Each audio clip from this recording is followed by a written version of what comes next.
Welcome to Rallying to the Challenge. Normally, you will be here with us at the Van Andel Institute in Grand Rapids, Michigan, but we're delighted that this year you're joining us virtually.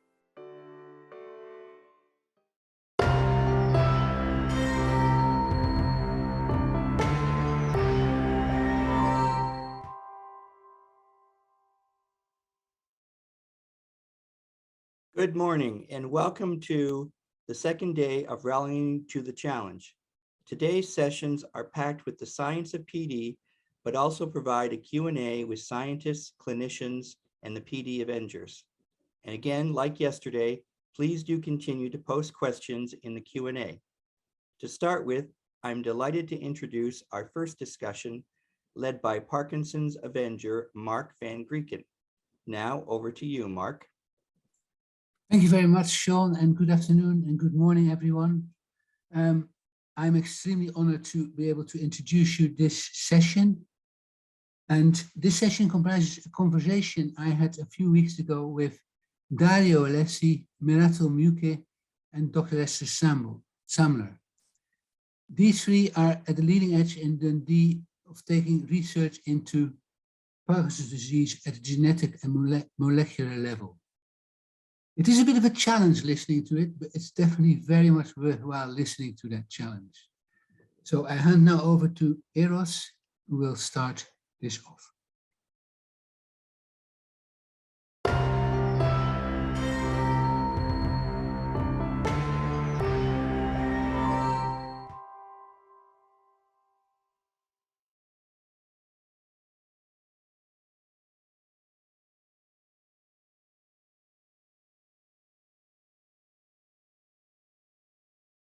Good afternoon, everyone.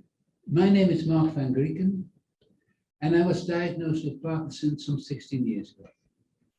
I'm a landscape architect, and I'm a fellow of the Landscape Institute, and recently also became a fellow of EUPATI. EUPATI stands for the European Patient Academy for Therapeutic Innovation. Basically, this course trained me to potentially act as a patient advocate in medicine development, as part of patient and public involvement, which is an issue we'll briefly touch on a bit later. I'm absolutely delighted to be here this afternoon, and I would like to introduce you to, on my left, your right, Dr. Esther Samler, who is a clinical scientist and splits her time between research and acting as a clinician at Nine Wells Hospital in Dundee. Next to her, further to the left, further to your right, is Dr. Professor Miratul Muke, who is also a clinical neurologist as well as a researcher at this institute. I will ask both of them in a minute to give an introduction on what they do in 30 seconds. But before that, I would like to introduce you to the last speaker, certainly not the last or least, Professor Dr. Dario Alessi.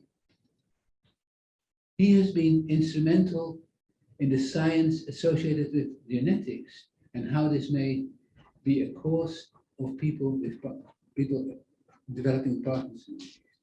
If I may go back to you, Esther, would you be willing to say in a very brief few words what a typical day might entail? Okay, thank you very much for the introduction, Mark. So I am a clinician scientist. I spend my time partly in the hospital, seeing and treating people with Parkinson's and other neurological conditions. I run clinical trials in Parkinson's disease, but the majority of my time of the week is spent here in the MRC protein phosphorylation and duplicatylation unit of the University of Dundee, in the building where we are meeting today. And I have a research group that is basically performing research from bench to bedside and back and forth. So basically, like trying to take the discoveries in basic science into the human system and see how far we can get there. So that's what I do. Thank you. A bit later, I will ask you what phosphorylation means, but we'll get back to that. Meratul, I understand you also work as a clinician in the hospital, or seeing people with Parkinson or other neurological conditions, and you work in the lab. You may be involved in one of the ASAP grants, ASAP, as soon as possible, as far as I'm concerned, indeed. But it stands for Alliance of Science Across Parkinson's. Is that correct? Could you say just a tiny bit of what your day looks like? Thanks very much, Mark, and it's a pleasure to be here with you today. So I'm also a clinician scientist. I have two roles here. One is, as you mentioned, Mark, seeing patients with Parkinson's and managing their Parkinson's. But I also have a research lab here, and we've been mainly studying how two genes that are linked to Parkinson's affect the batteries within our cells. These are the batteries that produce all the energy in your cells. And we think this is a very important cause of Parkinson's. And you mentioned the ASAP work that we do, and one of our roles in the ASAP work is to really define better how different mutations in Parkinson's affect these batteries or mitochondria, as it's also known scientifically, and how these, when they go wrong, lead to Parkinson's. Quickly, Meratul, what are mitochondria? So these are very small structures in virtually every cell of our body. They have several functions, but what they're mostly known for is to produce energy. So the energy in the cell is in the form of a chemical called ATP, and this is where it produces energy. But it turns out they have many other functions, and there's been a very long-standing link between these mitochondria being abnormal and the development of Parkinson's. But it's only, I would say, in the last sort of decade that we're starting to get a much better understanding of precisely what is going wrong in these mitochondria that is specific to the Parkinson's link. Thanks. Dario, not only are you, I looked on the web, and the sheer number of citations of papers you've been involved with is incredible. You are obviously very active in the science of it, but you're also the director of this institute. Would you be willing to say a little bit about your day, how all these different responsibilities are matched and what challenges they pose? Yes, so a typical day would be for me to come into the lab in the morning and spend time looking at people's data and discussing ideas and future experiments and what it means. And we get very excited when an experiment works, and if it doesn't work, we try and learn why it didn't work and come up with a new idea of how to make it work. Then we have a lot of collaborations with pharmaceutical companies, and also this ASAP collaboration and other international collaborations. So I would say every day I would have 3 or 4 Zoom calls to discuss our international collaborations and the data that emerges from this. And then I also deal with administration which is less exciting but really important to deal with. So typically that would be my day, would start at 8:30 till 8 o'clock at night would be a typical working day. Thank you. One of the things we have to get over is the very long working name of the organization this year. The University of Dundee Medical Research Council's Phosphorylation and Ubiquitination Unit. I haven't got a clue what phosphorylation means and what ubiquitination is. It took me, as you probably remember, 3 months at least to try and practice it before I could pronounce it. But Dario, what is phosphorylation and what is ubiquitination? Yes, everyone says we should change the name of our unit because it's too complicated, phosphorylation and ubiquitination. But one of the reasons for keeping this, because it's unique, there's no other place in the world that has such a name. But maybe more importantly, these are the highways of communication that a cell uses to do everything it does, to control its well-being and its response to nutrients and its survival. And essentially, these are chemical processes that regulate, biology. Every aspect of biology is controlled by phosphorylation and ubiquitination. And then that's what we study, how it's the control of biology. And So we have a cell, and yes, then the cell may be subject to phosphorylation. yes, yes. What happens?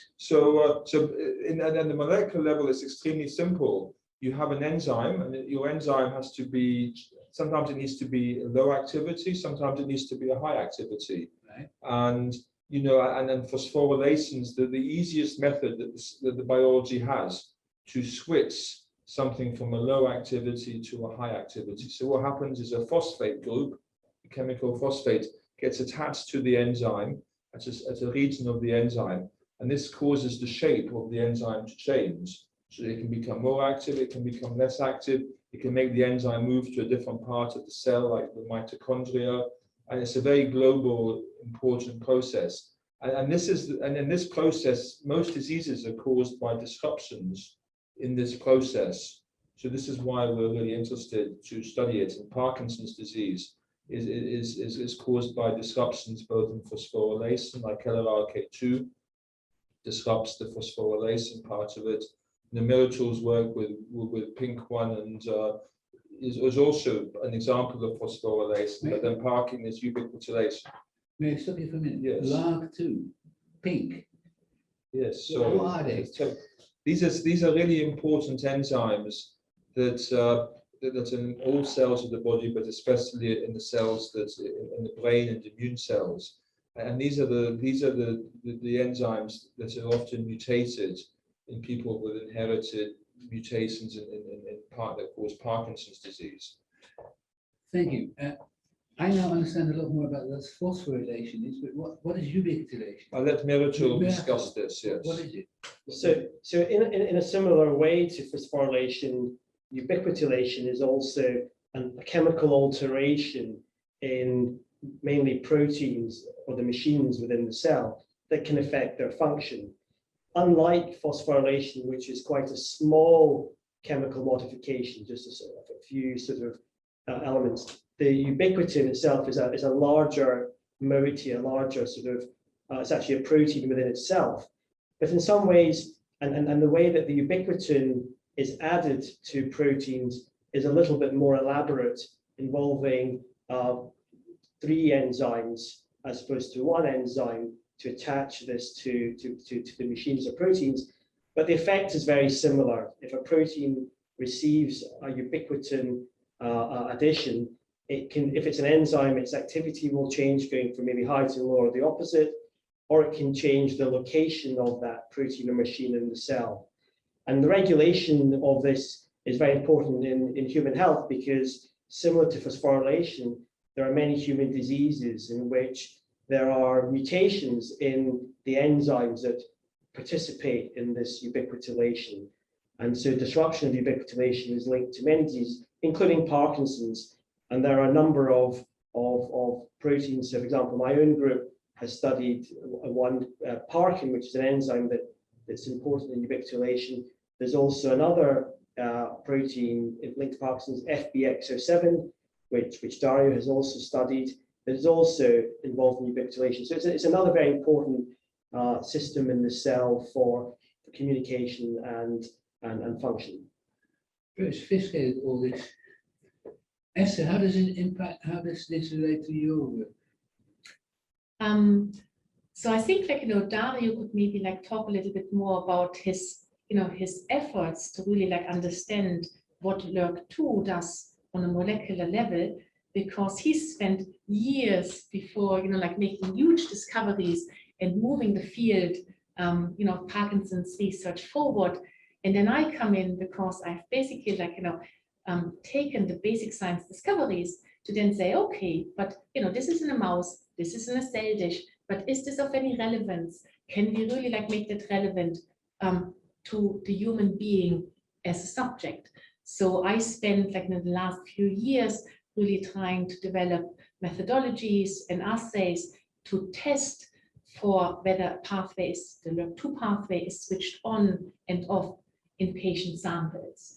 But I think it would make more sense for Dario to explain a little bit more about the basic science discoveries that I think that would be great, because I think from a previous conversation, I recall you said it took years rowing against the stream before you got to this? Yes, science is a long-term approach. So I think the story starts in 2004, and I was really working on the enzymes involved in cancer and high blood pressure at the time. And I came across these papers showing that, you know, mutations in the LRRK2 gene caused Parkinson's disease. And LRRK2 is a type of enzyme called a kinase that puts this phosphorylation on proteins. So I had a lot of expertise in this area, and you know, although I had no expertise in Parkinson's disease, but I was just fascinated by how, you know, mutations in a gene in LRRK2 could be linked to Parkinson's disease. So we started working on this in 2004. And normally, when you work on a kinase enzyme, it takes 2 or 3 years to find out what it does. And all the previous ones I've worked on, it never took us more than 3 years to understand the biology. But with LRRK2, it was very difficult. By 2007, we hadn't even made any advance at all. And then, you know, my theory has always been, if something doesn't work, you don't give up till the job is done, and you know, if possible, to try and invest more effort into this project. So in 2007, rather than just having one person on this, I put 2 people maybe working on this, and we hope by 2010 we would get there. But by 2010 we hadn't got there, and then we had to, you know, we had to basically throw the kitchen sink at the problem. And the key was to do collaborative science, because, you know, one lab by themselves can't really have enough expertise to solve the problem. So we got 5 academic labs, we got 2 companies, GSK and Merck, and we got the Michael J. Fox Foundation. So we built a huge team of researchers to tackle this problem. And it really took us till 2016 when we discovered that, you know, the key thing that LRRK2 does is it puts these phosphorylations on a new set of enzymes called Rab proteins. And then this is the central biology that's disrupted in people who have mutations in LRRK2. And, you know, and then this is what we know, this has led to a lot of essential fundamental information that other researchers could then build on, you know, to study, you know, the pathways. In a way, it provides the framework of knowledge that can be exploited by further work. But what we now know is that mutations in LRRK2 actually switch on the enzyme, so they make it work they make it hyperactive. It's like in your car. If something went wrong with the car and you pressed on the accelerator and it went twice as fast than you would expect, and then that's basically what's happening with people with mutations in LRRK2, and this acceleration of the biology leads to these Rab proteins having too much phosphorylation on them. And then this, over the course of many years, leads to defects in cell biology that probably result in loss of dopaminergic neurons and results in, you know, in Parkinson's disease. And, you know, and because of this, you know, what's exciting in terms of the knowledge is that companies now are able to develop new drugs that can target LRRK2 to in a way to make the accelerator not be as efficient as it was before. So when you press it down, the car doesn't go as fast as it was before, and you know, and that would hopefully lead to some benefits, you know, and maybe actually maybe it would be possible, we hope, to slow or even stop the progression of the disease. And even with the knowledge that this pathway is too active in people with mutations and maybe other Parkinson's patients, it might be possible to do preventative medicine and treat people with LRRK2 inhibitors before they develop the onset of most of the symptoms of Parkinson's disease. And that's sort of an important question that people are thinking about.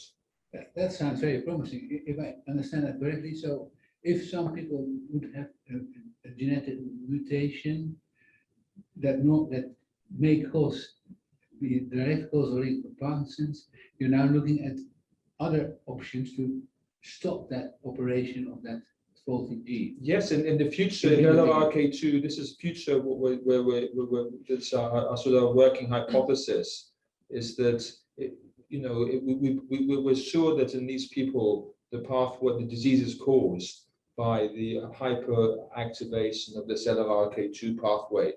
And therefore, it would make sense that if you could dampen this pathway down before the people get the disease, as long as it's safe to do that and that you can get drugs that safely do this, then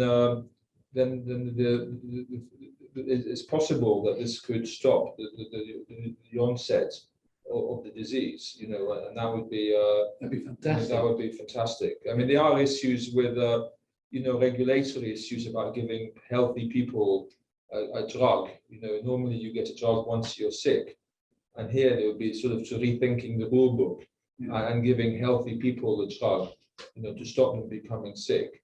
And you know, that's another discussion for another day. But yeah, I'm a firm believer that this in the future is what we need to try and aim for.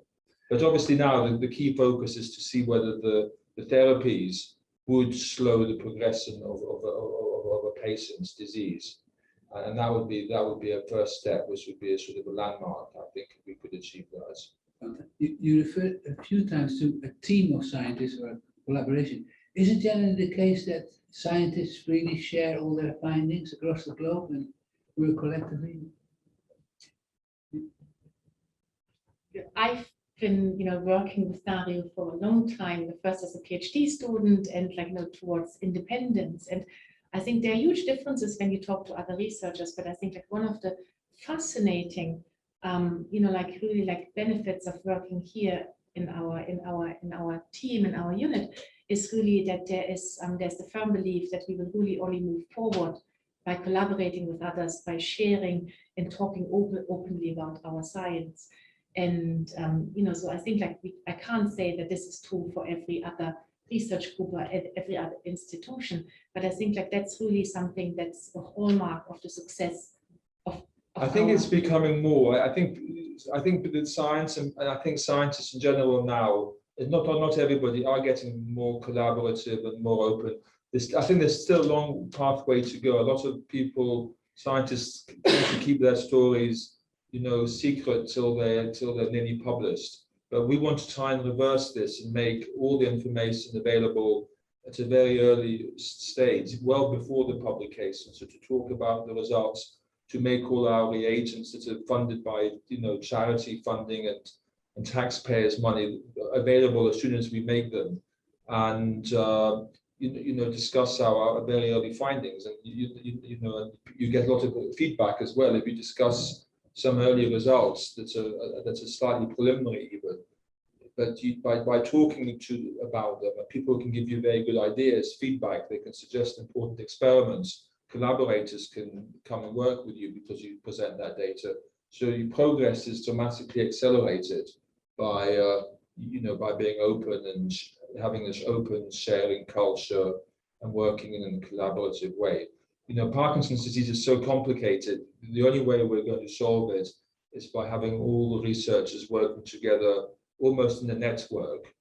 And this is what this ASAP collaboration is trying to achieve. It's trying to set up a network of maybe 300 or 400 researchers working in Parkinson's disease. Together you can achieve much more than the same number of scientists working independently. Yeah, that's a very solid base, I think, for understanding the genetics research. Esther, I want to come to you and follow on by Miratul. I understand you're looking at translational aspect of the genetic research, and Miratul is looking at further genes, other genes and roles of other genes. So could you both tell a bit about that more specific, that work you are personally involved in? Yeah. So Dario mentioned all the basic science discoveries into the LRRK2 field that took very many years. I had a little bit of an advantage because obviously I was part of the lab and knew what was going on. And I was fascinated by the progress in the LRRK2 field. And my question was whether we could possibly look at this switching on of the pathway, whether we could measure that in a human biosample. And so first thoughts that went through my mind was so what kind of biosample or biometrics should we use? Spinal fluid, which is probably difficult to get, especially if you want to experiment whether something is even working. Then peripheral blood, which is relatively easy to obtain, or even urine or tissue samples. And I then really spent quite a lot of time with other people here in the unit to somehow look at different populations of blood cells, so white blood cells, neutrophils and monocytes, because they are quite a homogeneous group of cells that express high levels of LRRK2, but also like its substrate RAP10 and other substrates of LRRK2 that are phosphorylated by the LRRK2 kinase. So we spent quite a lot of time to then really show that you see in blood cells from healthy individuals in the first instance that you can actually see the phosphorylation event of LRRK2, that a phosphate group is attached to RAP10. And if you block the pathway with an inhibitor ex vivo, which means after you have collected the blood, that this pathway is switched off. So that's what that was the first translational research output in this field that we produced here. And then obviously the next question was, is this in any way relevant for interrogating samples derived from people with Parkinson's? And there we've really had quite a lot of success working again with international collaborators in the States, in Vienna, in Austria, in Spain, and also in Germany, where we then took blood from people affected by Parkinson's disease with and without genetic changes in LRRK2 and actually also other genes. And we actually discovered that certain genetic changes associated with Parkinson's disease really significantly activate this pathway. And you really see this in a blood sample of these individuals. And when you treat those cells after they've been collected, so the blood after it's been collected from the individuals with LRRK2 kinase inhibitor, the signal completely disappears, which proves that this event, this activation event, is mediated by LRRK2. And that's that's been really fascinating research to be involved in. How are you going to prove that? How are you going to prove that? Is that clinical trials or? Well, no, so this is a clinical trial is usually where you that's hugely regulated, like any kind of research that involves humans, either healthy individuals or patients. But clinical trials would usually be with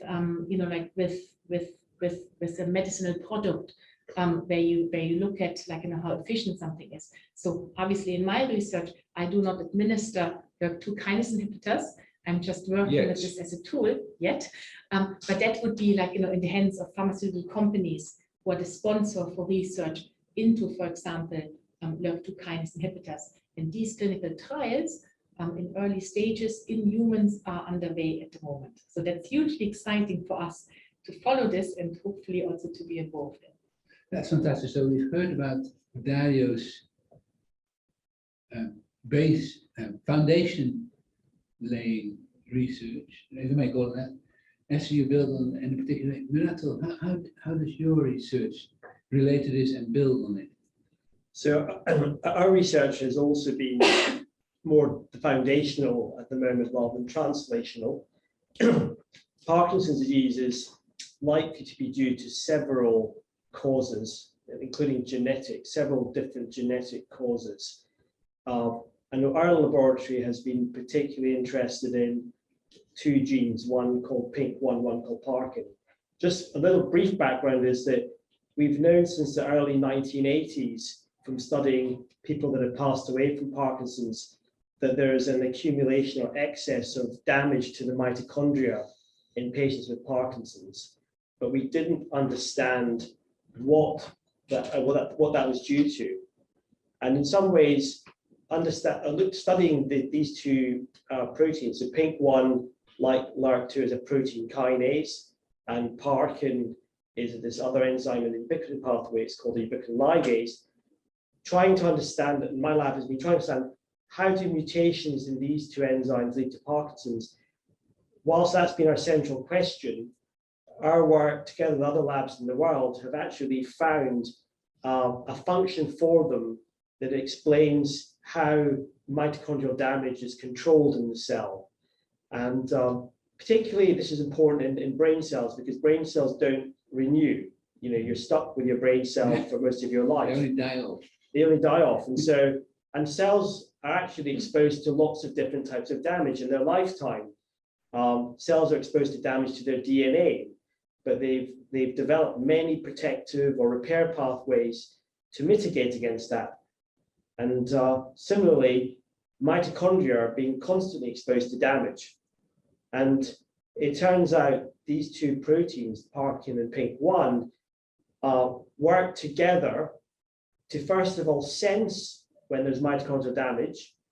And once they sense that there is, they sort of activate, the PINK1 becomes activated, and that then activates the Parkin. And together, they actually signal and in some ways create a signal in the cell that this mitochondria is damaged. And that then leads to the elimination, removal of that mitochondria. And what our work has been particularly interested in has been the nuts and bolts of that process, how it senses the damage, how it then labels the damaged mitochondria, and others have shown how that labeled mitochondria is then removed. And it turns out this is actually quite important in Parkinson's. We've been lucky enough actually, some of the key regulatory steps of this process, we've been able to find rare patients who have particular gene variants in a particular regulatory step, and show that that has been sufficient to cause Parkinson's. So that in some ways has really been able to validate that this is a very important cause of Parkinson's, as well as elaborate some biology, which is important for understanding how brain cells work and how they maintain themselves to survive. Look, taking from that, looking briefly at the personal effect, what would this mean for a family if someone found out that he or she has a genetic cause of Parkinson's? Is this carried forward to his or her children? Is there anything known about that? Yes. Are there issues associated with that you want to discuss? I think either one of those two would be able to tell you the answer to that question. I can start. I think I think there are different levels of complexity here. So first of all, you need to see what the questions that you want to answer. And I think also it is very, it very depends on what kind of gene we are talking about. So for example, if you come to me and say does it matter to me today whether or not I have a genetic mutation in any of the genes associated with Parkinson's disease with regards to my treatment? Mm-hmm. So basically just for you at the moment, then the answer is probably at this point in time, if you're not participating in a clinical trial, so just for your clinical care of yourself, probably not. So then so then the question can be so in what instances do you do genetic testing? I think when you look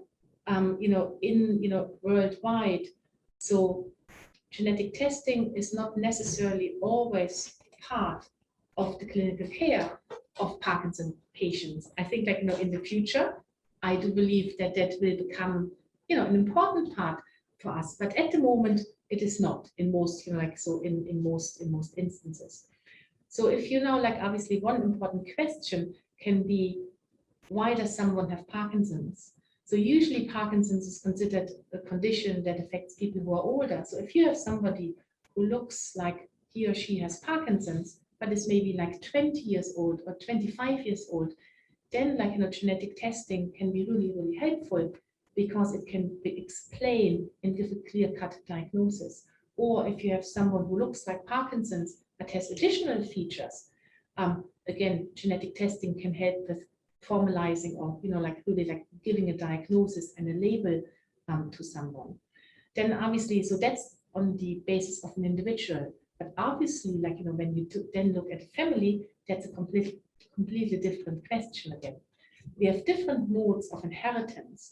So usually, most genes you have like 2 copies, one from your mother, one from your father, and you have 2 different modes of inheritance. So sometimes, you can have autosomal recessive conditions where you need both copies of the same gene, so the one from your father and from your mother, to be altered to develop the condition. So Miracle can talk more about this with regards to, for example, Parkin.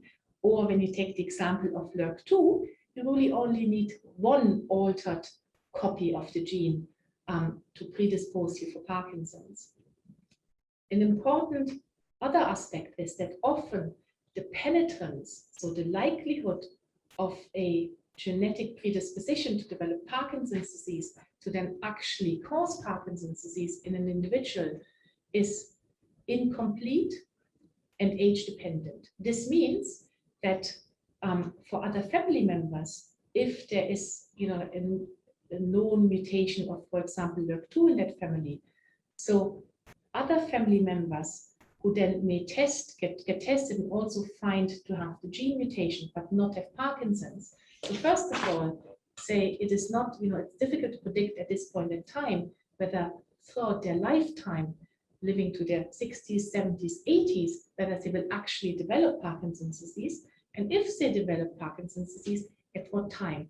So with regards to family counseling, it's kind of difficult. So for family counseling, it's more of you have an increased risk compared to the general population for developing Parkinson's disease. But in the case of LRRK2, even if you are a gene carrier of an abnormal copy, it does not automatically mean you will develop Parkinson's disease throughout your lifetime. But again, like that is a very, very, very individual conversation that one needs to have, and also very dependent on the gene that we are talking about, or even the particular mutation. So that's why, I think doing genetic testing and identifying something is easy enough, but then really having a conversation about what that means for the individual affected by Parkinson's disease, for their treatment, for their condition, and then for the wider family, that's on a different page. Renato, I'd like to ask you a left field question on this issue. We're in Scotland at the moment, and there's 12,000 people with Parkinson's disease in Scotland. 10,800, 90%, have idiopathic Parkinson's disease. We don't know what causes it. You are having an enormous amount of effort to get to grips with the potential genetic links. How would this research also benefit the other 90%? Or should I be arguing that the money spent on the 10% to discover might be better spent on the 90%? This is a bit of a theoretical question, of course. I mean, I'm very convinced that so if it's 10,800 idiopathic, I'm very convinced that in that group, it's not one disease mechanism.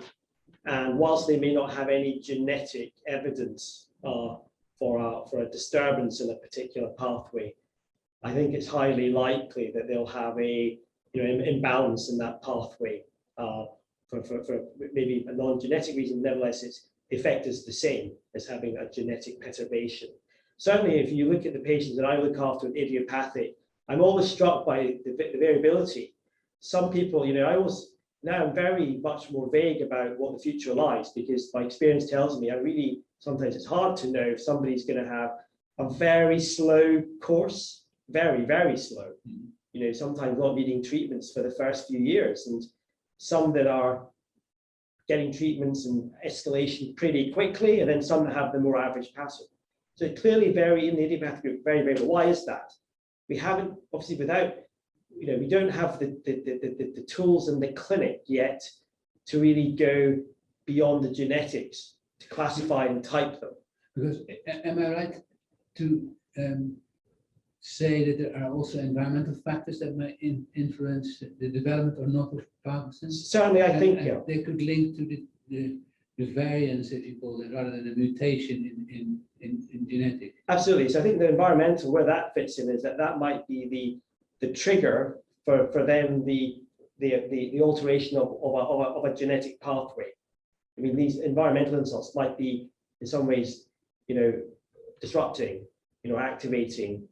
Yes, so some of them could be activating the LRRK2 pathway. Maybe if you're exposed to pesticides or toxins, that would activate the LRRK2 pathway. People who are exposed to and this would, of course, lead to Parkinson's disease. I think there's increasing evidence that paraquat is in that category, particularly in Ohio and the Yes, States, where yes, there's we've proven looked at link this, between the very numbers of people. Data with with that.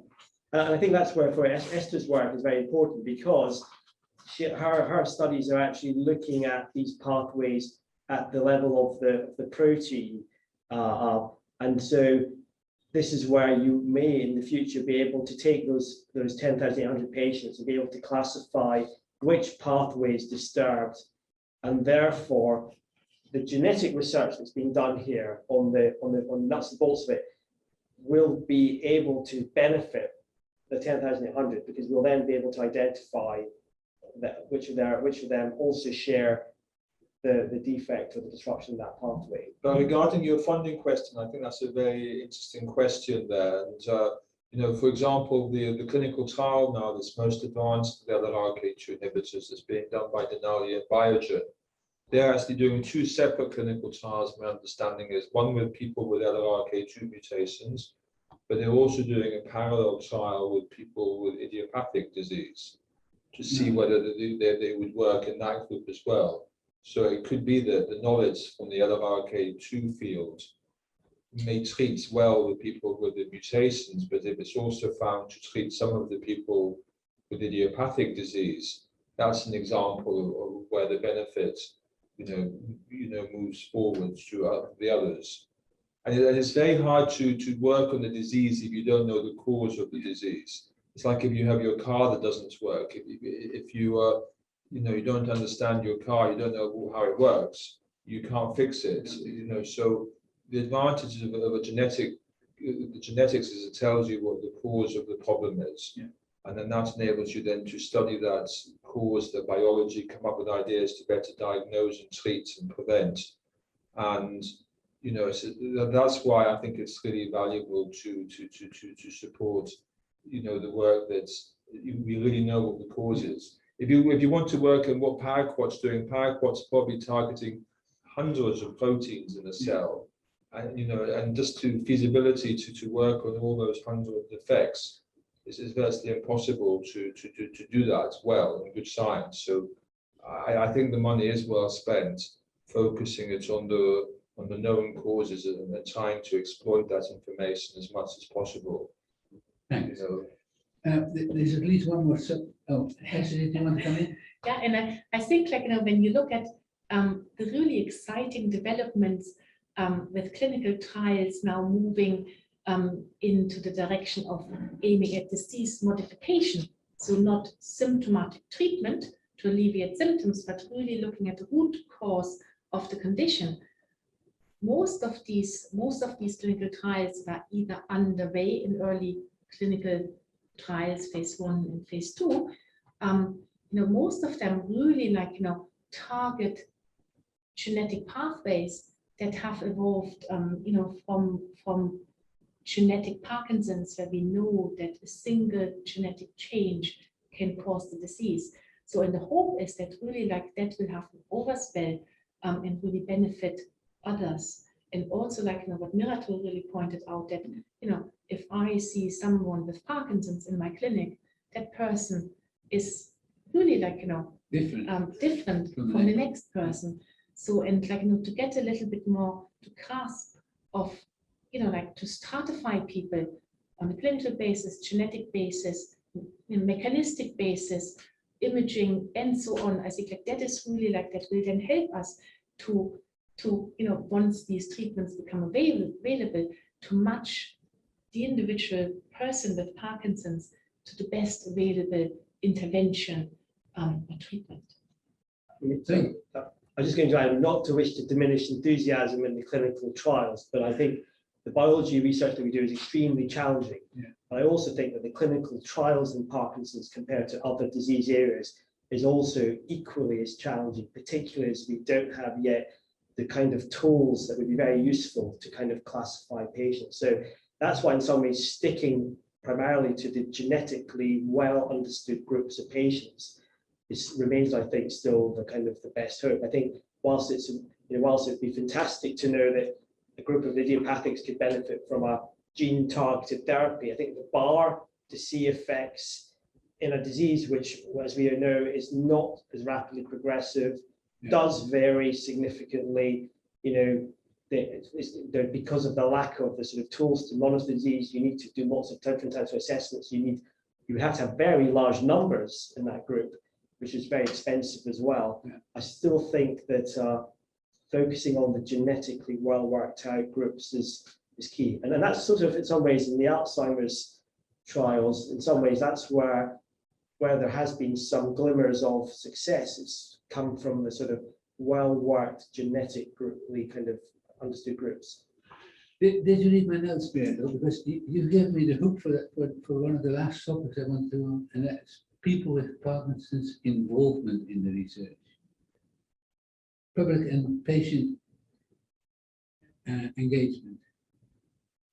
It is increasingly obvious to me that more and more public and patient involvement in research or involvement in medicine development is vital. I think it's become clear how difficult it is to explain some of the things, that there is a very scientific level of activity required. How can you involve complete lay people in the context of your work in a meaningful way? Have you got any views on that? And how important is it to you? I mean, I could say that I think so. In our work, I think we already here at the University of Dundee, and obviously you've been very sort of key to that, Mark, has been first of all getting patients to have some sort of access to the researchers, to at least have a chance to meet them, hear what's being done, maybe not fully understand on the initial sort of exposure, but to have that access for ongoing contact. I think that's been very helpful for us to basically allow us to sort of distill our work in a way that can, first of all, be understandable. I mean, I think we obviously need obviously people to be interested, but we also have to be able to learn how to distill that in a way to keep them on the message that what we're doing. But in terms of the more wider question, how does it benefit research? And I think one of the real advantages of our sort of research for involving patients is ultimately, we started off working on our, foundational work from discoveries made in patients. Yeah. The genetic discoveries are in patients. But this has been shown in biology many times that you can find many interesting things in a cell if you study enough. But the question is what you've discovered really fundamental to the disease process? The clinicians use the word pathogenesis. Yeah. Is actually the pathway that you found, is it in the pathogenesis of disease? Because it might be that the protein you work on does 10 things, and 9 of the things are really important for the cell, but it's not what's involved in Parkinson's. So how do you prove that? Well, you prove it if you find discoveries in the cell, which you can then go to the patients again and show that what you found actually is linked to the development of the disease or the progression of the disease, or you disrupt it, say with a drug for LRRK2, you show then you can arrest the disease. So, I mean, for us, I think that we need patients for that last step. We've been very fortunate in our own work to at least show for some of the discoveries that we've made, we've been able to find rare patients that we've been able to go back to and confirm that actually this regulation step that we found is actually involved in the pathogenesis.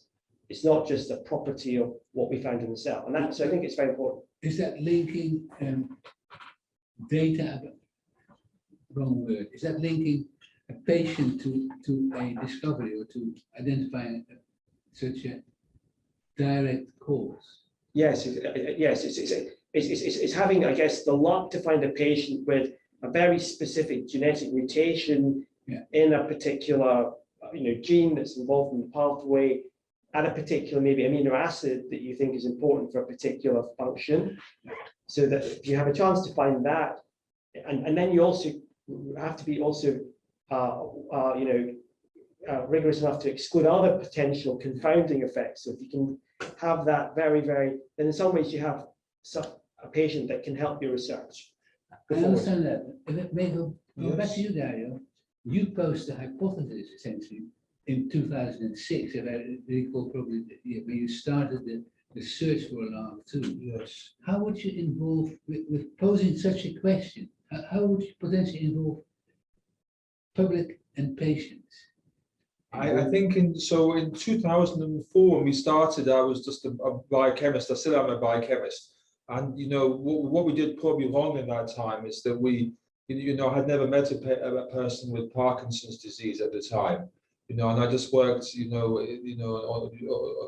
lab probably myself a lot in those days, and and because of that, we probably didn't, think deeply enough, and we probably missed a lot of tricks at the time that we would have sort of maybe revolutionized the way we did things now. But nowadays, I think we've learned our lessons. And in fact, I get all my inspiration from talking to people like you, Mark, and other people impacted with Parkinson's. Esther often, meets her patients in the next door office to mine to explain them their genetic diagnosis. And after she's talked to them, she brings them to my lab, to my office, and we talk to the patients, and it's just it's such an inspiring thing, that to have that opportunity to talk to someone impacted with the condition. I think, Mark, you've helped me write abstracts for grant applications, and we'll rewrite them, I should say, because just to make them really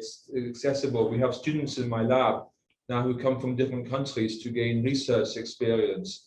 And one of the first things I get them to do is to meet Mark and your colleagues, to discuss, to talk to them, and then this really inspires them, and they come out of those meetings, really motivated to do research and to study. So I think it's really critical that we talk to each other, work out what's going on, and it's a really important partnership, and that's how I see it.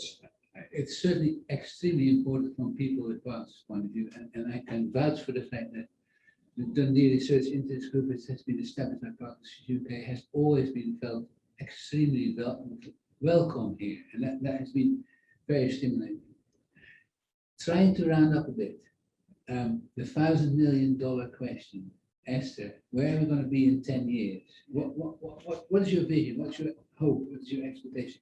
Because I know you all work more than the time you said from 8 to 8. I've seen emails from all of you which were written at 12 in the morning. Well, that's here from 8 to 8, and we go home and then we continue working. Yes. Probably, yes, yeah. So where will we be in 10 years' time? Okay, so I think stepping back a little bit, obviously my main focus is on Parkinson's, but obviously I'm a neurologist and I look at after people with other conditions as well.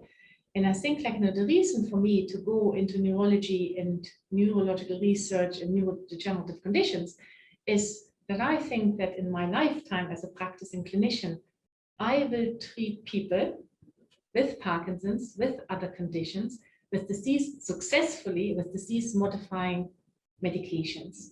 So to really change the trajectory of these conditions. So that's really what gives me the motivation to basically work in all these different roles. So I really want to somehow see us jumping forward and change the way we see people in clinic, how we develop partnership with the patient to develop an individual treatment plan, and then also having the tools available to us to somehow say, okay, there's this particular medication or this particular trial or intervention, and this will change the underlying disease progression. So that's kind of why I think we need to be, there is urgency, but this is what we ultimately want to do. So that's what I want to somehow, when I look back on my career, what I want to be able to somehow say. We started off and really, there was a lot of optimism and there was a lot of knowledge, but this then over the years translated into effectively treating people with neurological conditions like Parkinson's disease. with Good. disease-modifying treatments. Fantastic. I like Esther think the same. I think in 10 years, we'll be a lot busier in the clinic. I think we'll be busier and we'll be more intensive as well. There'll be an urgency for people to be referred early and to be seen early because we'll have these treatments. There'll be an urgency and intensity to monitor them. These treatments are not going to be, like any new medicine exposed to man. It's very unlikely that they're going to be completely side effect free or significant adverse effects. We're going to have more time spent with patients on the drugs that we are offering them, and they're going to be required to be monitored. There may be different types of monitoring. I mean, there are, for example, already a couple of Parkinson's drugs that we, with the current way that we do neurology, there's one drug in particular that was quite effective, but it caused liver problems. And so in general, it's available, but we don't really use it because it's felt with the monitoring required for the liver, but the current infrastructure that we have is probably safer for patients not to be given it. I think that will change. I think we'll have an infrastructure in the clinics and the hospitals, which is much more maybe akin to what some of our more intensive colleagues maybe in immunology, oncology have, where there's a lot more people, nurses, young doctors, and just busier. And it's going to be great because there'll be patients getting drugs that we know are slowing down the disease. We'll have to deal with situations where somebody's got a side effect, but that'll be, that we'll just deal with it. I hope also myself that not just the drugs, but we have better bioassays as well. It is something that is really crying out in Parkinson's, but brain imaging, still no brain imaging that we can offer patients that actually tracking disease in a way that links to the severity. Be nice to think that with the knowledge that we're accumulating on, say, synuclein aggregation, somebody develops a PET ligand that we can use to track disease progression carefully, and also other types of biomarkers as well. But I think it's going to be, I'll probably, at the moment, I do one day in the hospital. I suspect in 10 years, if I'm still, able to work, I'll probably be doing more because I'll have to. It's going to be more and more intensive requirement. Yeah, 10-year timescale, I'm very optimistic that that we will have something that will, for the LRRK2 inhibitors, will have answered the question decisively, whether they work or not, and which patients will benefit, from those. Hopefully that benefit will be wide, not very narrow. And I think once you can start treating better in slowing the progression of the Parkinson's down, you can build on that. You can make better inhibitors, you can consider other pathway components, you can combine it with boosters of the pink system, mitophagy, that Miratul and my colleagues are working on that we haven't discussed. And there's going to be lots of other ideas that are being tested now. So I think in the 10-year time period, I'm optimistic that we'll have some treatments that will work well for some people, and then we'll have so much more knowledge that we'll be able to rapidly improve from that starting point. I'm optimistic too, because it's been fascinating listening to you, being able to ask you questions. Miratul, many thanks for giving up that time and explaining your work. Esther, many thanks to you too, and Dario, of course, making us feel welcome again. I hope that you all have had a little bit more insight in terms of the very fundamental research taking place here in Dundee, and that you share the optimism that is expressed by yourself at the end. Thank you. Thank you. Thank you. Thank you.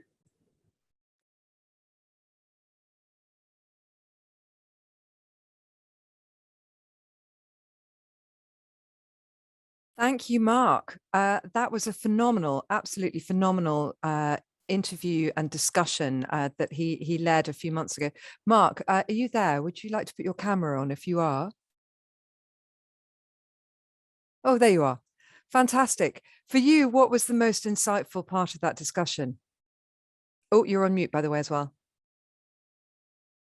All of it, really. It's complicated science. It's very, very complicated. What I think for me personally was that we need to continue to carefully listen to what they're saying, and then eventually we can understand that basic science. Already they were much clearer than I've ever seen them to explain what things mean. The terminology becomes more accessible, and that we need to work on that. So that was quite revealing to me, because I've spoken to the three of them a few times, of course. I've heard some of what they told us today, but it's extremely difficult to get under the skin of that. And yet we need to, because we need to continue, we need to be party to that. I think the thing I find so encouraging is that this team really is leading the field in the discovery of pathways that could then lead to us being able to match drugs to those pathways, and really understanding the disease process, but also using genetics to inform that. And you know, the fact that they are so dedicated and yet making such groundbreaking discoveries is extraordinary, absolutely extraordinary. We don't hear enough of groups like this who are making these remarkable discoveries, and what I feel we need to be better at is building the bridge between these discoveries and what this could potentially mean for treatments in the future. And this is something that is a work in progress. But today, I think, was dipping our toe in the water and trying to explain what this incredible team in Dundee are doing. And I think that they have had a pretty good attempt on the first outing. So Mark, thank you for making that very possible. We do actually now move into an exercise break, because that was quite a long and quite an intense talk. And actually this time it's boxing. So with many thanks to the Davis Phinney Foundation for sharing these and creating these exercise breaks. And I think this one is not a terribly long one. I think it's only about 7 minutes or so. So it's time to make a quick cup of tea if that's what you would rather do. But if not, then the boxing is brilliant, actually. Thoroughly enjoyed it. But Mark, thank you once again for really leading that discussion and for sharing those insights so fully. Thank you so much. Eros?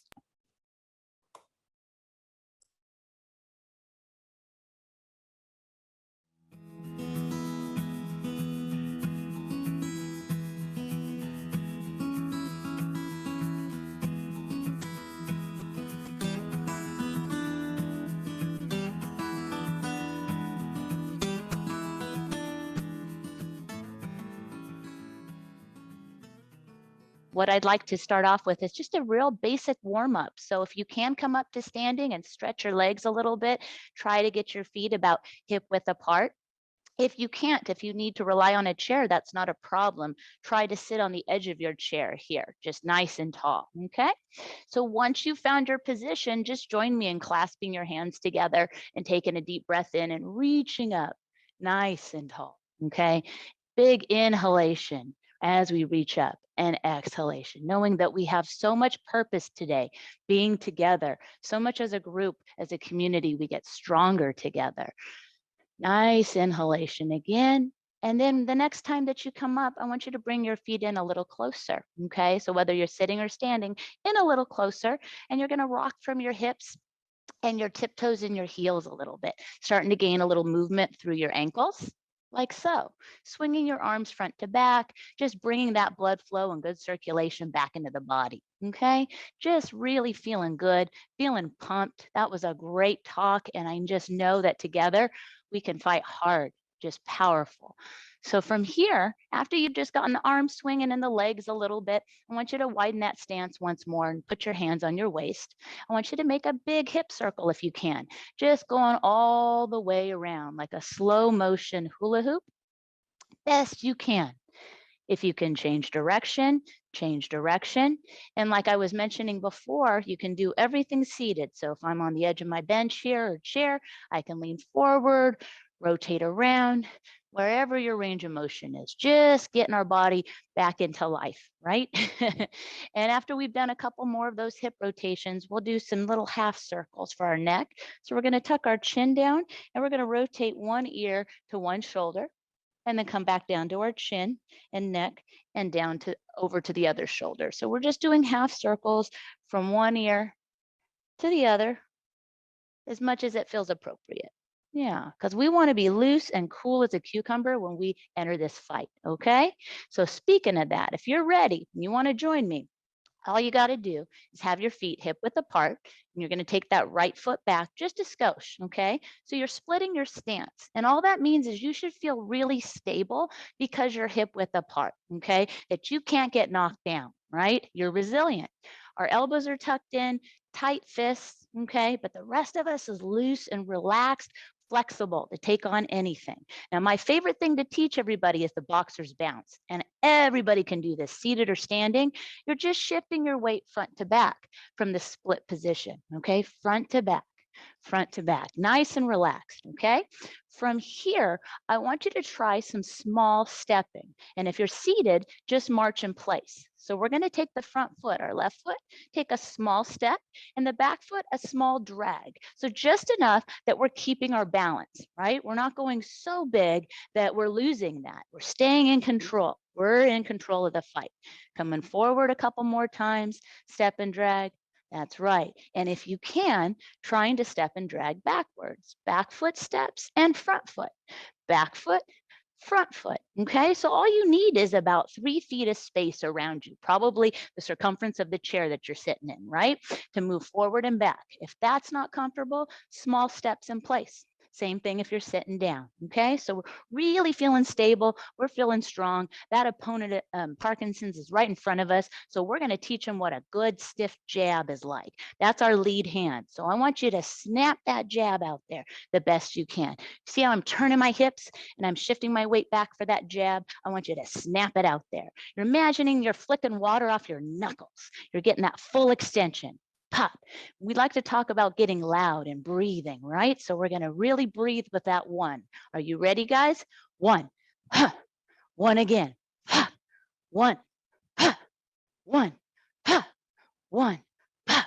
Very nice. Now, what comes after one? Two. Our cross, our right hand. So throw your one out there, pop, and hold it out there with good balance.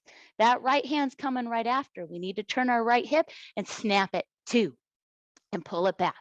So back to our boxer's bounce, front to back, nice and easy. Show me a 1 and 2, just snap it out there. 1, 2. Don't be afraid to make mistakes. That's the only way we get better. 1, 2, pop, pop. And again, 1, 2, pop, pop. And again, 1, 2, pop, pop. One more time, 1, 2, pop, pop. Oh man, you're backing up Parkinson's. You're cornering it right now. So you're going to push it back even further and finish it by stepping forward if you can. So take that front foot and step with that jab. So it's left hand and left foot, and you're bringing the back foot in, right foot and right hand. Ready, guys? 1, 2. And again, 1, 2. Breathing good, nice and hard. Get loud. 1, 2.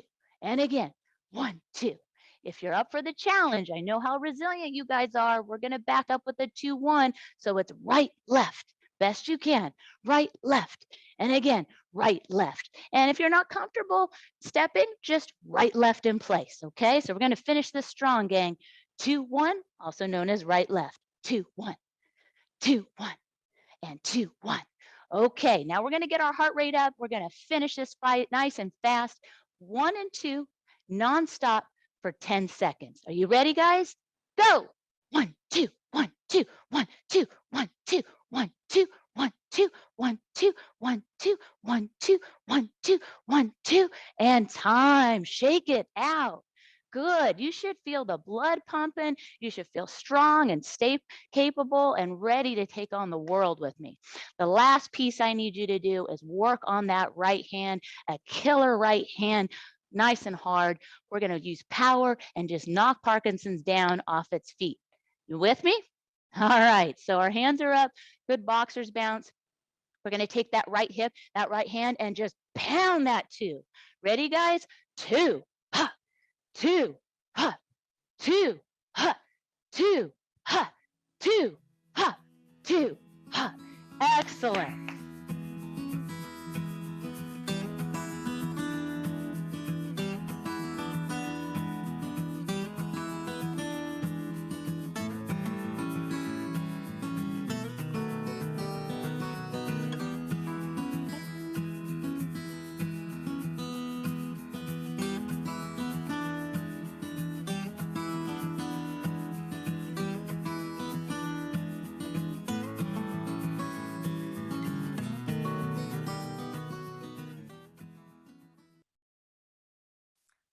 Thanks again to the Davis Phinney Foundation for the exercise breaks. I think it really is a strength of working in collaboration with different organizations, each of which brings their own strength.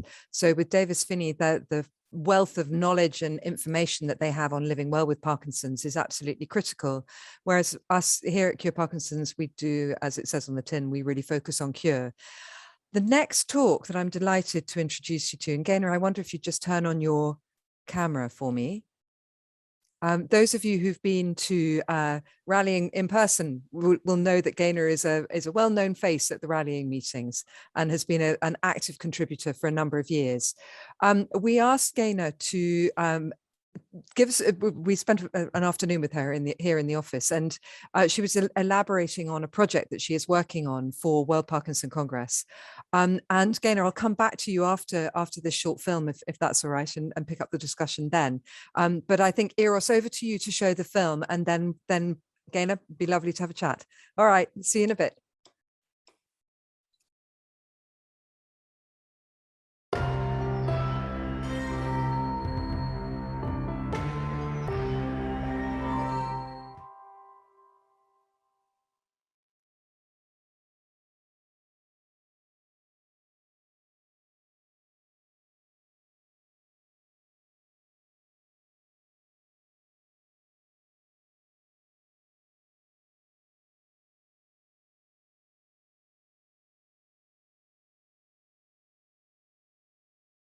The younger the age at onset, the greater the likelihood that genetics play a role.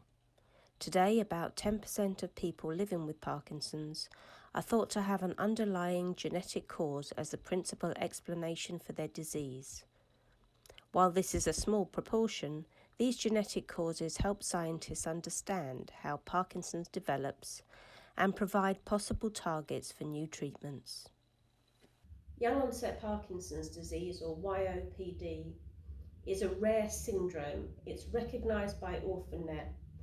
It's a diagnosis of people under the age of 50, but you will always be young onset. So there are people who live with this condition for decades. There's an understanding now that the younger a patient or a person with Parkinson's, the younger they are, the more likely there is to be a genetic cause at the heart of their condition.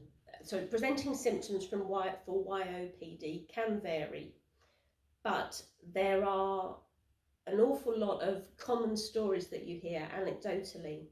We know frozen shoulder is very common, depression is very common, a presenting symptom of dystonia in the feet, a clawing of toes, usually with the big toe coming up. We're delighted that the World Parkinson's Congress has seen that there is a very great need to look at young onset in its own right.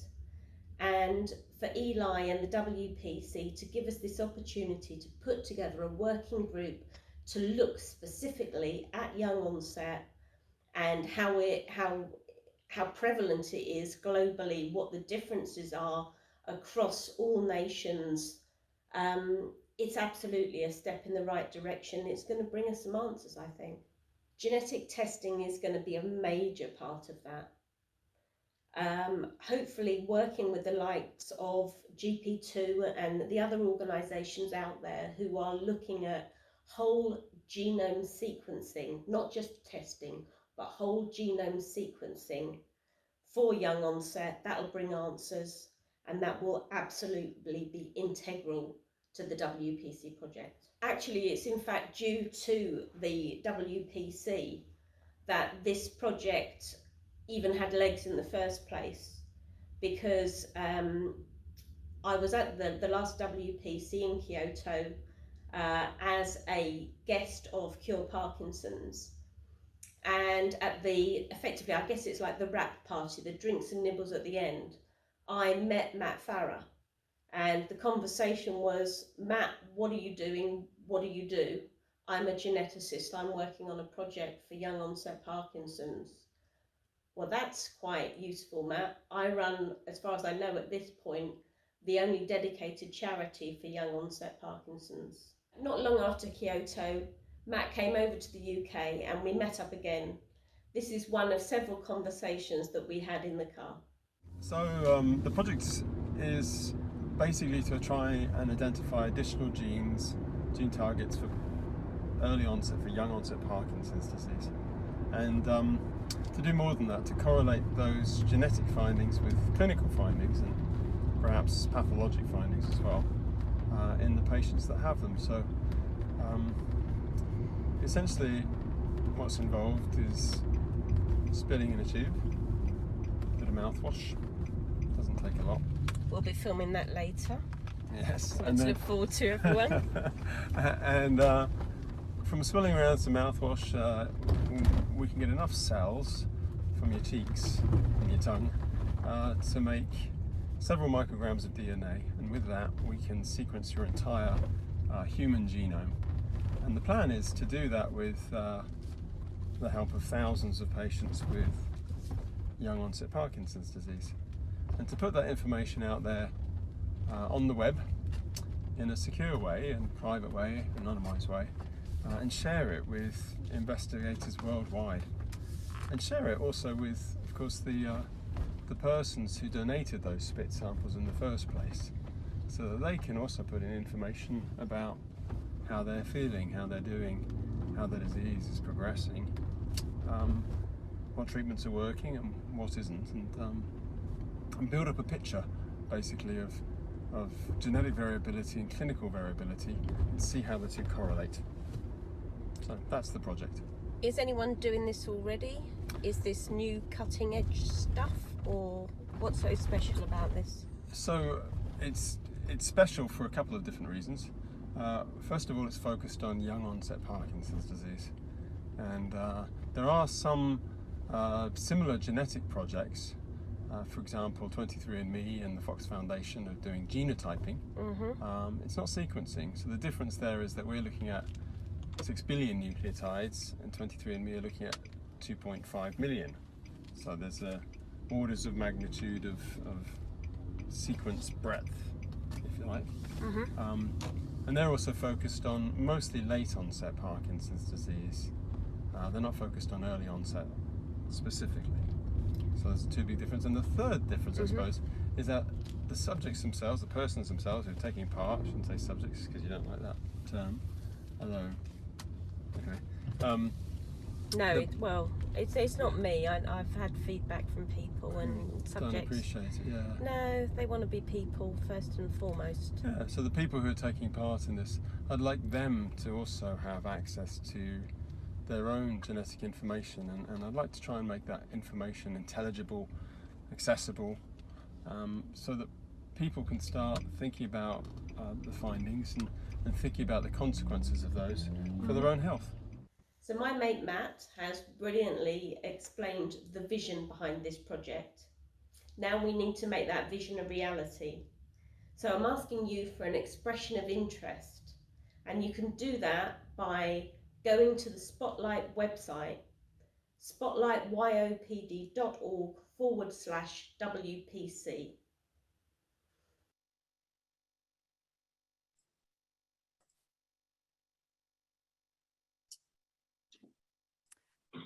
Gaynor, Matt, thank you very, very much. Gaynor, I know that this is a big vision that you have here, and that it's also part of a bigger mapping exercise that you'd like to see get underway with the YOPD community to really understand what people are experiencing. Do you want to just touch on that a little bit? Yeah, I mean, it's a huge project basically, and it's a living, breathing thing. I don't think there's ever going to be, well, until we sort this thing generally, I don't think there's ever going to be an end date for the project, because there's more information to add to it the whole time. It's basically taking on board that when you're told that you're that you have idiopathic Parkinson's, it's not necessarily, at the moment, they just don't know more specifically what it is, because it's still a developing science.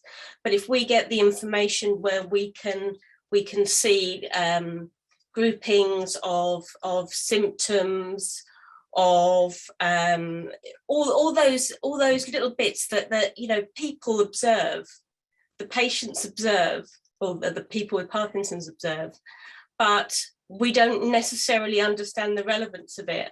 And actually, it could be that we can feed this into a you know, an algorithm, and it comes out, and it might do some kind of grouping where we discover that they're actually genetic types, or there's more in common than we're aware of at the moment.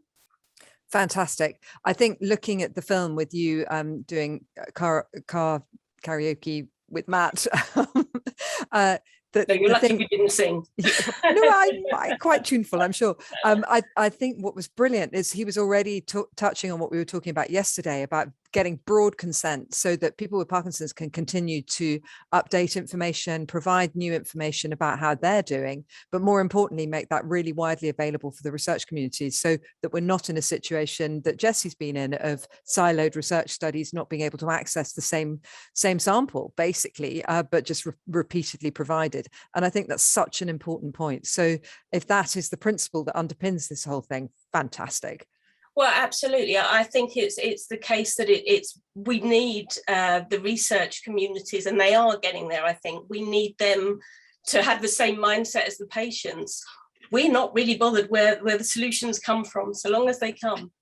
Absolutely. Fantastic. Right, without further ado, Gaynor, I'm going to now move on to our next short film, which is with Omotola Thomas. And Omotola is talking about Parkinson's in Africa. And again, this is another example of how we are collaborating with different organizations to help try and identify the key research clues that would allow us to then focus on the cure that's coming from there. So Omotola, I know that you're here, but perhaps I can bring you into the discussion after the film. But it's wonderful that you're here, and thank you very, very much. So Eros, over to you, if that's okay.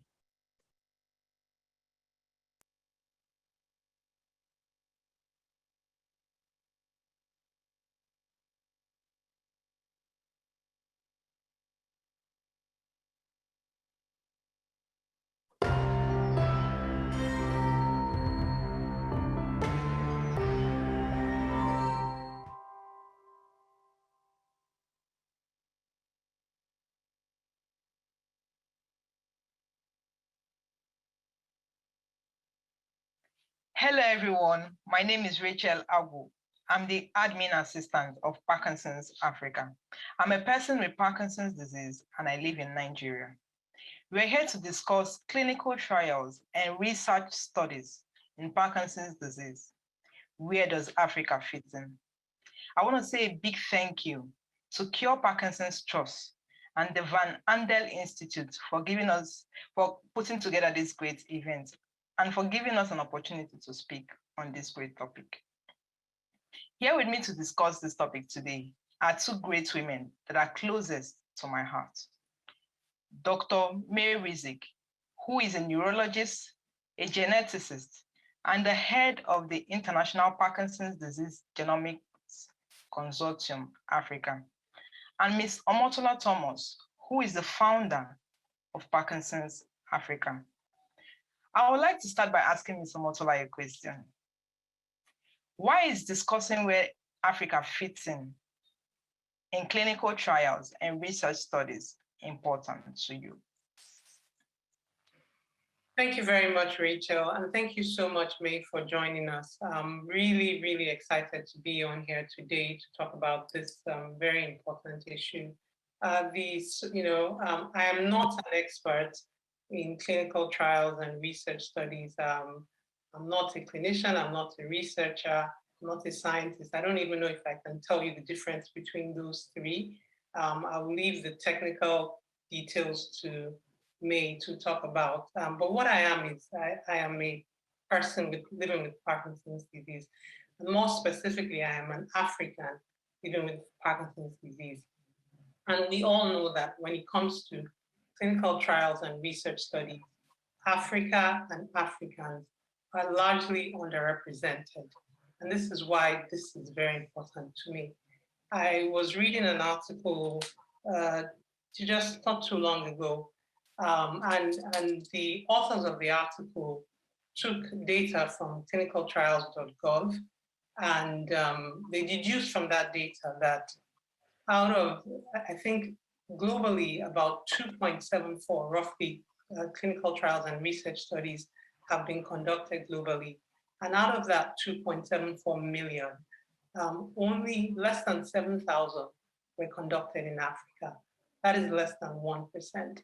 So I went on clinicaltrials.gov myself, and I tried to find out how many Parkinson's disease studies and research studies and clinical trials were being conducted. And the number it came back to me with was, I think, about 3,000. And of that 3,000, only 29 were in Africa, 10 in Egypt and 19 in South Africa. And the sad thing is that you don't even have to, this is not something new. This is not something extraordinary. Even when we look at the current pandemic, COVID-19 pandemic, as of January this year, there had been about 159 COVID clinical trials being conducted, and only 3 of them had been done in Africa. For a continent that is home to more than 16% of the world's population, I think those numbers are disheartening, and I think a lot more needs to be done in terms of finding more information about Parkinson's disease in Africa, how it affects Africans. Thank you so much for sharing your thoughts. This actually leads to my next question to Dr. May. What do we know about Parkinson's disease in Africa? Thank you very much, Rachel, and thank you very much, Amatullah, for giving me this opportunity to be with you here today. I'm genuinely excited to join this debate, and it's light in my heart, actually, to see that we do have a whole session about Parkinson's disease in Africa, and we're talking openly about it. It's something which is dear to my heart. When I started doing my research and my clinical training, I hardly saw any talk at any platform addressing Parkinson's disease in Africa particularly. And I think we are in a very exciting time where a lot of people are paying a lot of attention to diversity and inclusion, and this is a great move forward.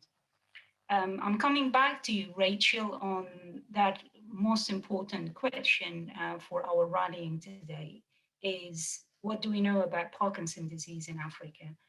And my simple answer to your question is not much. Unfortunately, the research into Parkinson's disease in Africa has been neglected for a long time. We do have a limited number of studies in comparison to the total output of research studies into Parkinson's disease globally. The number of studies which we have at the moment is increasing, but it's spanning about 20 to 25 years only.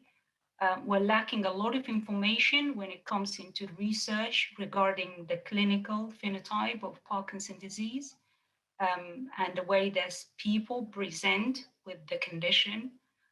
We don't have a lot of information about the response to treatment. We don't have a lot of details about the availability of the management opportunities and treatment plans and access to care.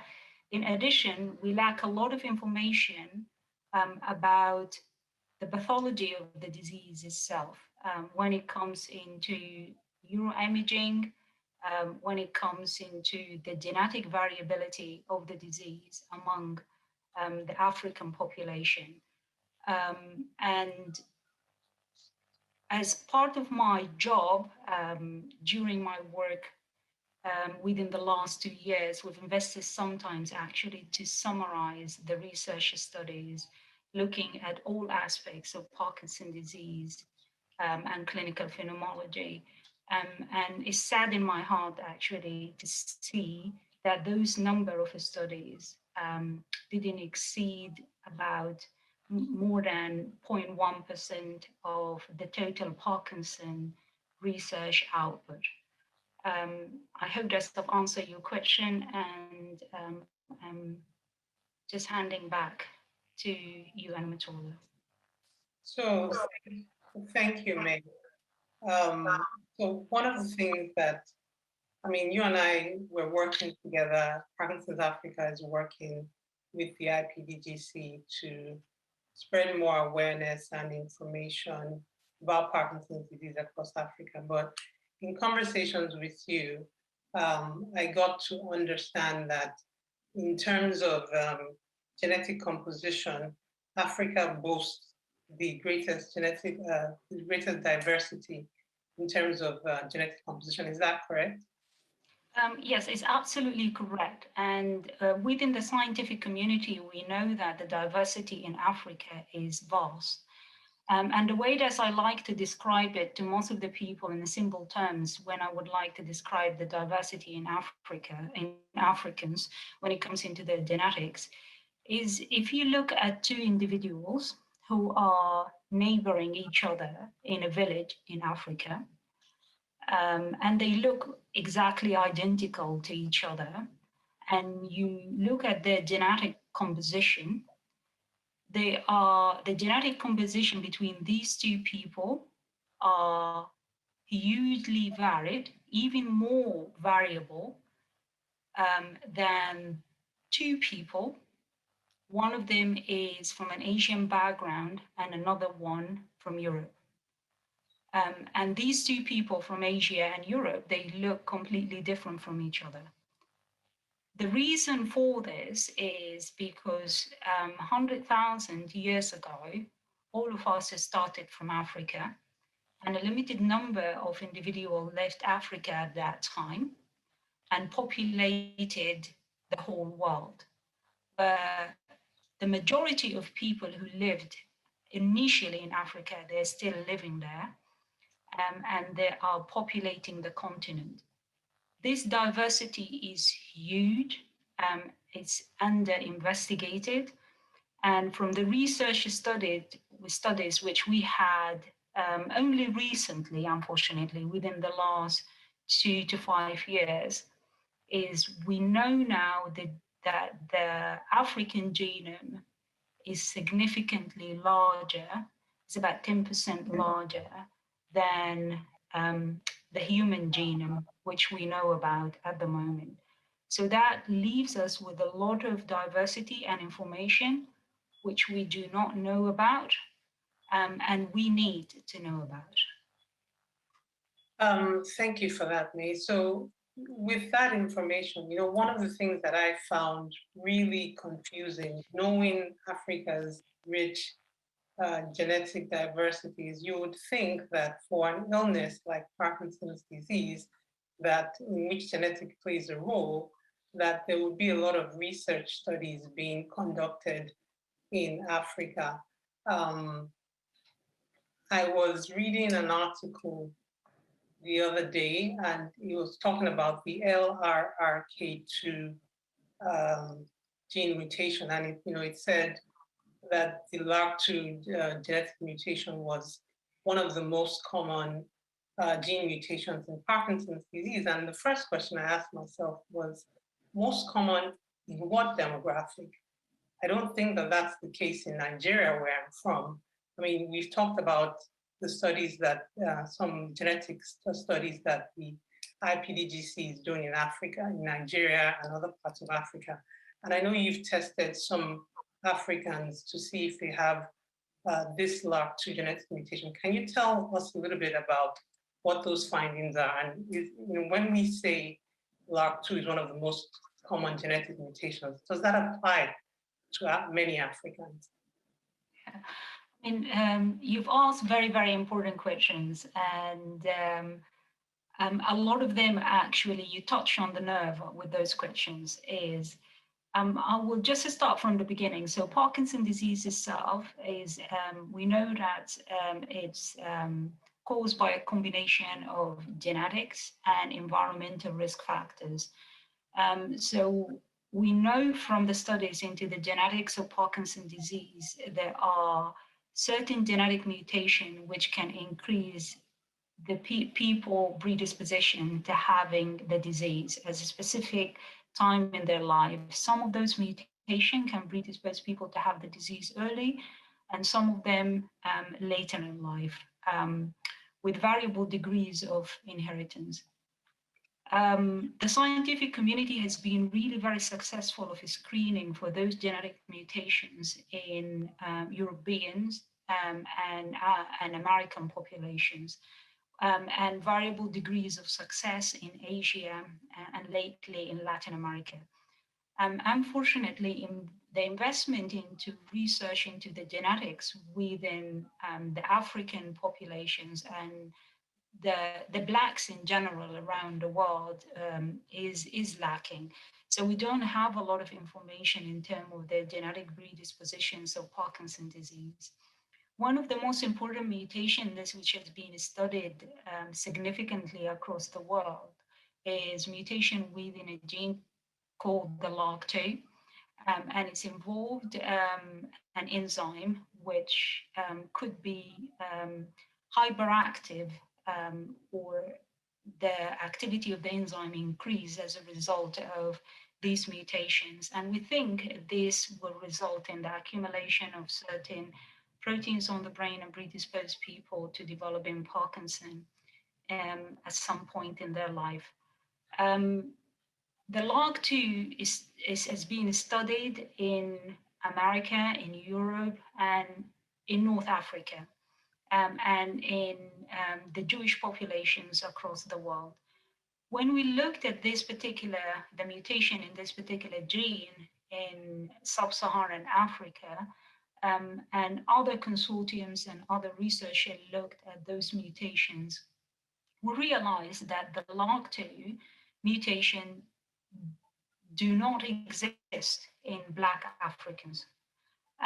And this is something which is kind of expected when you see the huge variability and the differences between the people who are living in sub-Saharan Africa and the people who are living in the north and around the world. And this could be justified by what we call it the founder effect. So some individuals in certain places around the world had this mutation at a certain time and populated these places in America and Europe, but the same individuals didn't cross and migrate and lived in sub-Saharan Africa. And this will leave us with the question is, what other mutations are within those Black Africans we do not know about? And from the clinical studies, which we are conducting at the moment, still we have a lot of data which we generated from Nigeria, from Ghana, from certain places in Ethiopia and in Egypt through our consortiums. There are a significant number of people who are having the disease early in life. And the disease is running within families. So there are certain genetic components which can contribute to this condition and the Parkinson's disease in the Africans, with a large perhaps genetic component because those people present with the disease early, but we do not know about. And I think this leads us to the most important question is, what is the downside of not knowing about these mutations?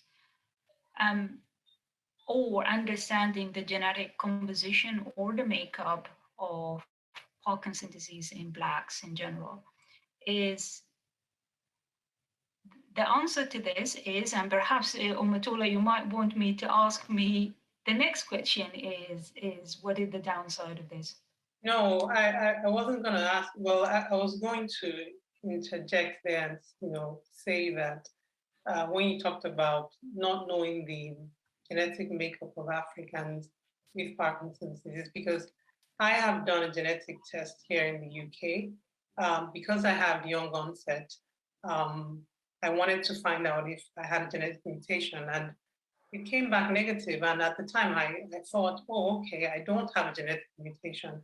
But now, you know, in light of like these types of conversations that we're having, I'm left wondering, is it in fact true that I don't, you know, Rachel has young onset Parkinson's as well.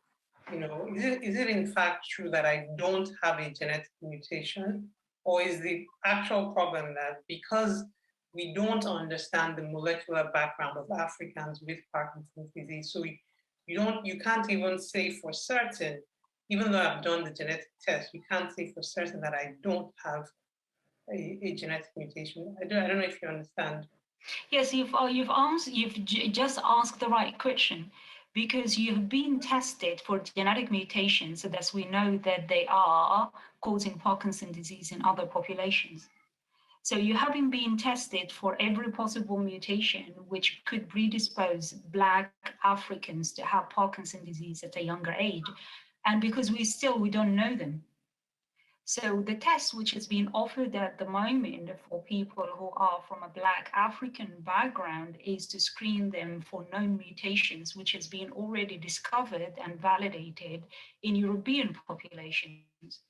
And the answer is, if you've been tested for those, most likely you don't have them, but it doesn't exclude that you could have something which predisposing people from a Black African background to Parkinson's disease, but still we do not know about. So I guess the next question that logically follows is, how do we address these issues? How do we move forward? But before we go into that, I just wanted to see if we could each touch on one or two challenges that exist in terms of conducting clinical trials and research studies. I was speaking with Rachel earlier on, and we were talking, Rachel lives in Nigeria, and we were talking about issues relating to health literacy and cultural norms and stigma in terms of collecting samples. Rachel, I don't know if that is something that you can touch on a little bit, like from your perspective as a person living with Parkinson's disease in Africa. What are some of the challenges or barriers that would impact you, that would affect you negatively in terms of either finding a clinical trial site or participating in research, you or anyone you know about? Okay, the first one I would say is transportation, because I was offered to come and do this, is joining a study, but I've been thinking about going. The place is very far. So the first thing I would look at is transportation. Because I'm literate, I would want to do it, but there are most people here that wouldn't want to give their saliva for no reason to anybody. They would think you're using it for something else. So I think the health literacy thing should be talked more about. People should know more about the reason why they are going into this research. Yeah. Thank you very much, Rachel. May, I also know, I mean, speaking on this health literacy thing, subject matter, it's a very important thing, and it's very important to you and I, especially, we're working on producing leaflets to educate Africans impacted by Parkinson's disease. I don't know if you want to talk a little bit about that, or about any of the other challenges to conducting research studies and clinical trials in Africa. Yes, I think Rachel touched on a very, very important thing. And it's always actually refreshing to hear straight away from people who are either experiencing Parkinson or they're experiencing difficulties to take part in research in Africa. One of the big challenges are the technical challenges.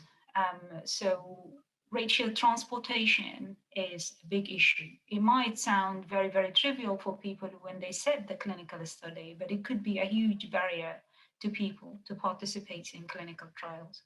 So, and research. And so when we set a study, as researchers, as clinicians, as activists who are working on the ground, we need to understand the cultural setting the availability of services to people, how people can be incentivized to participate in that particular research, whether through facilitating transport, whether making it easy for them to access resources around them.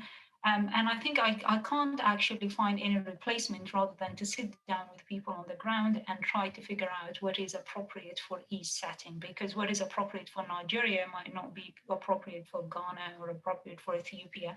And of course, it's not similar to London and New York. So this is one of the most important challenges.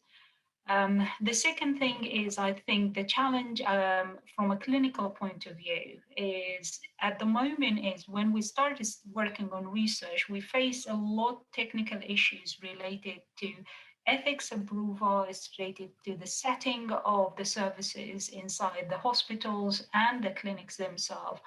And as a Parkinson researcher, I know for a fact the available resources, and by resources, I talk about something like clinical skills for assessment of people with Parkinson's disease from different backgrounds in Africa and other parts of the world. We lack clinical tools. So most of the clinical tools which are available for us to conduct clinical assessment and clinical studies are validated for the Europeans and validated for languages which are not appropriate in Africa. And the diversity in Africa could be a double-sided sword. So it's really beautiful because we can study people, we can understand the disease, but it's challenging because we want to adjust everything to a language and a culture which varies between villages or between countries. So for us to have the right assessment from a clinical point of view for a condition like Parkinson's disease, we need to have validated tools in languages where people can understand, comprehend, and answer the question appropriately. So we'll be able to have a proper understanding and assess them and study them after that. Other added difficulties, it comes into training, lack of resources in terms of manpower. So we need nurses, we need clinicians, we need physiotherapists, we need salt and speech therapists. And these are challenges which have been faced by people in the field of Parkinson's disease and outside Parkinson's disease. And then the cultural aspects, and this is where it comes, our campaign to understand Parkinson's disease. To address things from a research point of view, you should actually allow people to acknowledge it as a condition. And my understanding in certain places in Africa, certain people find it really difficult, not just even to have a diagnosis, is to give a name for Parkinson's disease. So in certain culture, they call it the tremor disease. So they didn't even have a name for it yet. And then when people get diagnosed, they're so puzzled by how to understand the motor and non-motor symptoms of the disease, because in their culture, they've been seen as people who are being affected not by the disease, rather than an undefined entity or a condition which might be related to not biological causes by far. So I find it really, I struggle to explain it because it's such varied between different cultures. I've been told once that in Ethiopia, for example, people with Parkinson's disease have been told that is a result of them killing a cat or doing sinful things. So sometimes it's really very difficult to give an appropriate understanding of the condition within the cultural context where people live. And this is why I think our information campaign is really very valuable. I will leave you Omotola to talk about it, but basically we wanted to simplify the definition of Parkinson's disease, describe the symptomatology in terms of motor and non-motor symptoms and the available resources, although it's very limited, but at least we can make them available and reachable to the people. And the most important is their own languages, so they can understanding and comprehend it. And then we wanted to make it culturally appropriate, so they decide what and how these conditions have been presented to them in their own local languages. Thank you. I think you described it wonderfully. I think we might be running out of time, so I'm going to try and wrap up. But before I do, there was another, in terms of challenges, barriers to conducting clinical trials and research studies in Africa. One of the things that I wanted to mention was, and you touched on it a bit, was about ethical issues, sadly, because of past ethical misconduct on the part of some pharmaceutical companies, many Africans are distrustful of the whole process of clinical trials. I know that there have been several cases where the participants were not well educated on the risks that were involved in their participation. There was an HIV clinical trial where the conductors could have used a known drug alternative. Instead, they chose to use a placebo. And because of that, many mothers unnecessarily passed HIV to their unborn children. And then there was another clinical trial that had to do with meningitis. I believe what I read about that was they didn't get approval from an ethical committee, and they didn't get informed consent from the parents, and many children in Nigeria died or were severely disabled. So these are many of the hurdles that need to be scaled if we're going to be able to start conducting more and more clinical trials in Africa. I'm going to give you an opportunity. I don't know if you want to round up and just summarize how do we get past these issues? I know that we're not trying to solve this problem today. This is a huge task. It's a multi-dimensional, multifaceted problem. I'm excited that we have the platform to get the conversation going. But like in your mind, how do you envision moving past this and trying to address this issue? Yeah, I think that's Omotola, the most important thing is that we've started. As I said when I started the beginning of my talk is 5-6 years ago, you would never find a forum like this to start discussing these issues. So it's a great move, and we started, but we'll never stop, and we'll carry on going. The amount of challenges which we're facing us is it cannot be underestimated. So we're lacking resources at every possible angle. But I am very, very optimistic that first, the Africa case is really very strong. So the number of people who are affected by the condition and the number of people who are living there is, as he said, about 17 to 20% of the world population. This cannot be neglected. The other thing is the diversity is really very important. So not just for the African, is for the whole scientific community. So by neglecting Africa, we are losing vast amount of information, which could be the solution of a lot of new, or the foundation of a lot of new therapeutic targets. And a lot of people know this, and it will be actually daft not to invest massively to start understanding these diversities. And the scientific community is coming together, and they recognize this. And I will end in an optimistic note, is we're getting together. So a lot of people from around the world, the IBDGC is an example of this. We are the Africa section. We do have our colleagues who are working in Asia, in Europe, in America, and in Latin America. And everyone realizes that without working together to solve a global burden, the global burden of Parkinson's disease, this problem cannot be solved. So I'm optimistic that a lot of people will come in to help. A lot of people will lend us their expertise. We will rise up to the challenge inside Africa and outside Africa as Black Africans, and we will take our responsibility.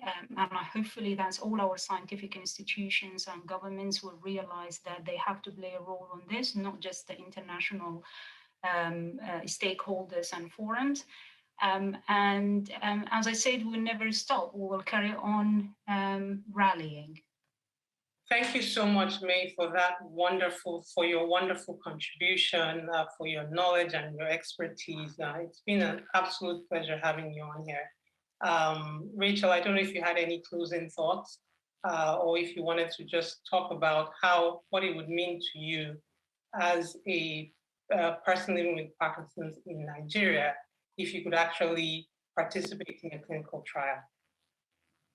Yeah, if I could participate in clinical trials, it would mean a whole lot to me because I will feel a sense of inclusion in what is going on in Parkinson's disease. So I will feel as if I'm included in what is happening. I would like to echo what you just said. As an African patient, representation is also very important to me. So I do hope that all the major stakeholders, we can come together, work together to see ways in which we can conduct more trials, more research studies, and get more African voices represented. Thank you very much, everyone.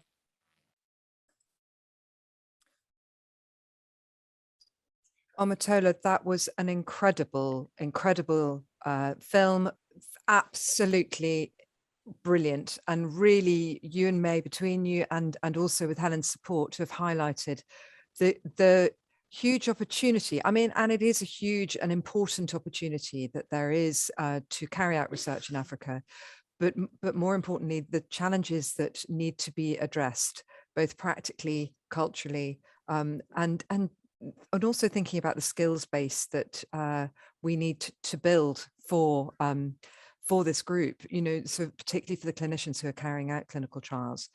Where do we start, Om? That's a $1 million question. First of all, thank you very much again to you, CPT, Van Andel, for putting this together and for this opportunity. I think we start with conversation. We start with highlighting the issue, bringing that to the fore.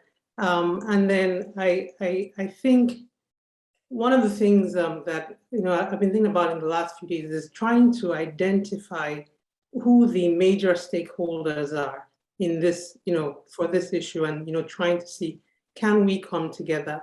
The reason this is so important to me is I've lived in the West. I'm African, everybody knows that, but I've lived in the West for a decent amount of, for a decent period of my life.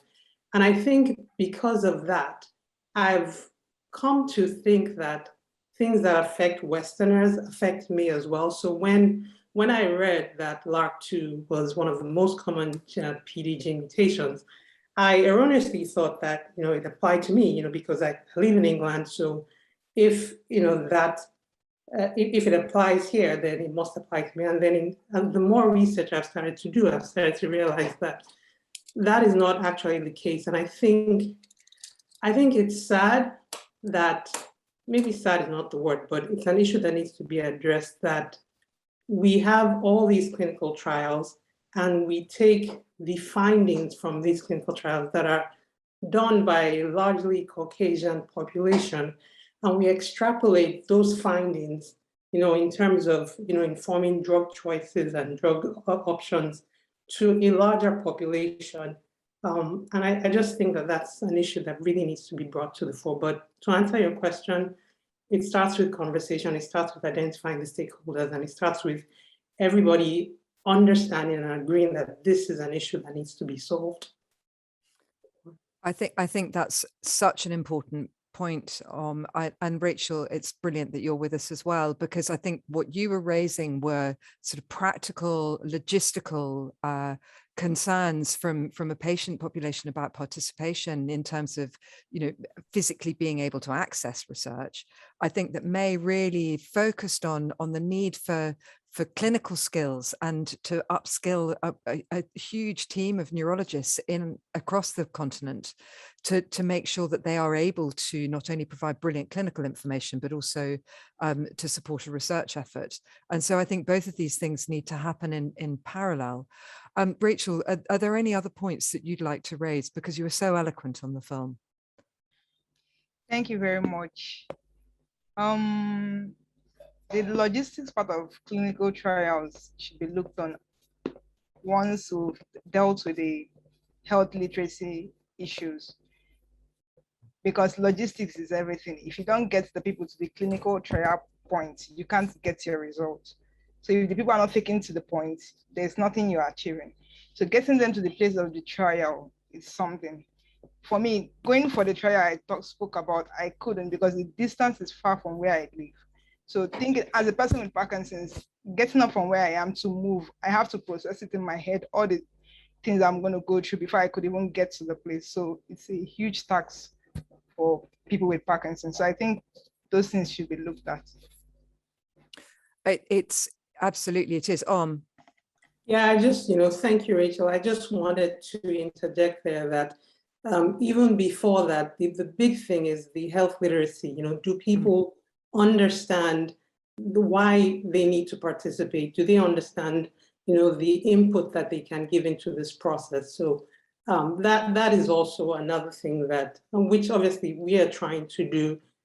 It's not an easy thing to do, translating these types of material into several different, there's so many different African languages. That's another barrier. But, like Rachel said, before you even get to the logistical aspects of those who want to do it, you need to get more people understanding why they need to do it, participate. Absolutely, and I think particularly because if we were then to try and use technology to try and help people to participate in it so they weren't having to undertake great distances to take part, you've got to have got the health literacy sorted before you start introducing something really complicated and technical. So whatever you do, that both aspects need to go hand in hand at the same time as addressing the clinical need, and making sure that there is a workforce that is able to support a population in the best way it can. So these are it was such an important talk. And I think what with Gayna's talk earlier and then this, we're really highlighting aspects of Parkinson's that need addressing and need addressing urgently, very, very urgently. I completely agree. Yes. So we are now at the 4 o'clock moment, and actually I'm going to ask, we're about to go into a Q&A panel. So some of you will have seen in the chat that I'd actually posted a note that I'm trying to promote everybody to be a panelist. This is a peculiarity of Zoom, is that you're an attendee or you're a panelist. And if you're a panelist, it means you're speaking. But because we're going into the Avengers session immediately after the Q&A, I've been trying to turn people's cameras on by promoting you. So if you get a funny little Zoom link that's saying, would you like to be a panelist, just say yes, and it means you can turn on your camera and your microphone. Anyway, the Q&A part of this session, I'm absolutely delighted, is going to be led by Lindsay Isaacs, trustee of the Cure Parkinson's. Forget the trust bit, I always keep adding that extra bit. Oh dear, 15 years and counting. I'm also absolutely delighted that we have another rallying stalwart with us. Camille, thank you so much for joining us. Camille is a clinician based down in Plymouth and is so knowledgeable and so thoughtful about Parkinson's. And actually, as a standard feature of rallying, we always have your questions answered, and having a really knowledgeable clinician is absolutely critical. So Camille, thank you, because I know you've had a bonkers week as well. And we've also, Patrick, well done, you've managed to join the panel as well, because Patrick is also chairing Grand Challenges on another computer, sitting side by side. So it's fantastic that you're here as well. So Lindsay, over to you. First question. You need to unmute, lovely. Am I here? Can you hear me? Oh yeah, good, sorry. First question, I think Mark is asking the first question, which was, is that correct, Mark Van Greken? Is he on with us? No. I think you're asking the first question to Mark, actually. Oh, sorry. Oh, I haven't done this for a while. Mark, how can I get involved in research in terms of public and patient involvement?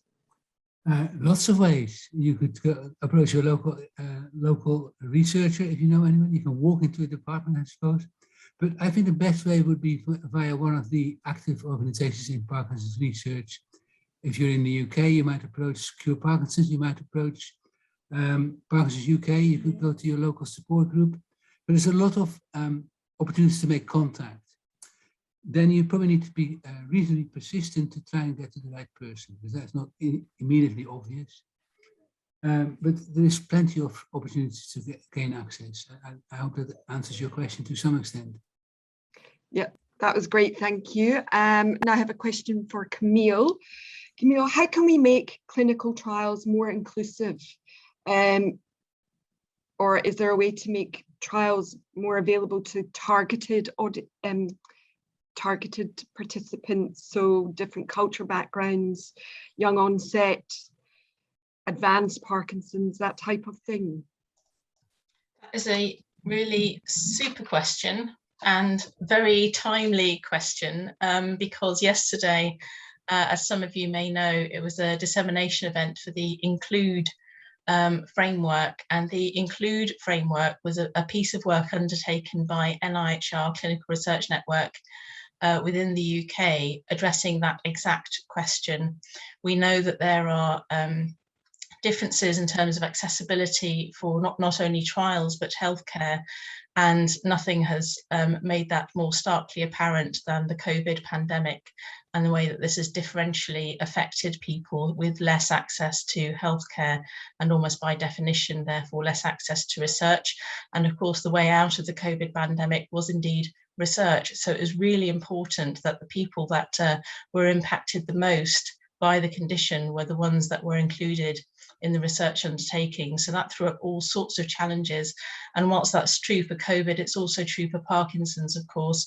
And as I think was discussed very eloquently in the last session, we don't even understand the extent to which Parkinson's affects all of the populations affected by the condition, because of course most of the research is undertaken in quite a selective group of people. So that the need for inclusivity is broad and is now a very well made case, and I think that's understood globally. So I don't know if I put something in the chat, does that go to everybody or just the panelists? I'm going to pop it in the chat. Yeah, pop it in the chat. That's perfect. Absolutely perfect. Helen can then sort that out. So what I put in the chat is a link to an inclusivity based on ethnicity. Actually, this particular one, I'll try and or maybe somebody else can pop it in the chat. The link to the Include framework, which is in its totality. The specific link that I've put in is an ethnicity framework for considering inclusivity, because that of course is particularly challenging. And the way to address this question is not simply at the trial participation level, and that is challenging enough. It's actually looking across the whole of that trial landscape to say, are we really asking the questions that this particular population of people with the condition need answering? Are they involved in designing the research? Are they represented on the funding panels? Are they represented in those regulated conversations? So are they actually represented in the clinical teams and research delivery teams who are going to engage them in that research? So inclusivity in research is a massive and thorny, difficult problem, but has now thankfully been highlighted and is achieving the recognition and resources that it deserves. That is so brilliant to hear. Camille, thank you so much. And we'll make sure that we also add that onto the Rallying Facebook page. Sorry, Lindsay, back to you. It's all right. Thank you very much, Helen. I was about to say the same thing, don't worry. I think we now have a question from Patrick. For Patrick, I think. For Patrick. Patrick, thank you so much for joining us today. Pleasure to be here. I'm happy. It's been a great session. Yeah, I wonder if you could tell us who has won the esteemed Tom Isaacs Scientific Award for 2021. As you know, this award is given to scientists who involve people with Parkinson's in their work. Over to you, Patrick. Am I supposed to know this? Oh, wait a second, here it is. We'll have a drum roll first. The winner of the 2021 Tom Isaacs Award is, second drum roll, Camille Carroll! Yay! And now we have a video. Watch your reaction and watch the video. Exactly. Congratulations, Camille.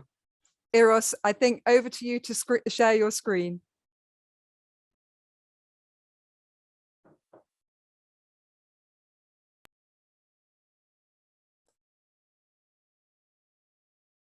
Hi, Camille. It's, as you know, Lindsay Isaacs here. I just want to say a huge, huge congratulations. You so deserve this Tom Isaacs Scientific Award.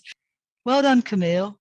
You always encourage people with Parkinson's and their partners and family to get involved, and you value their views.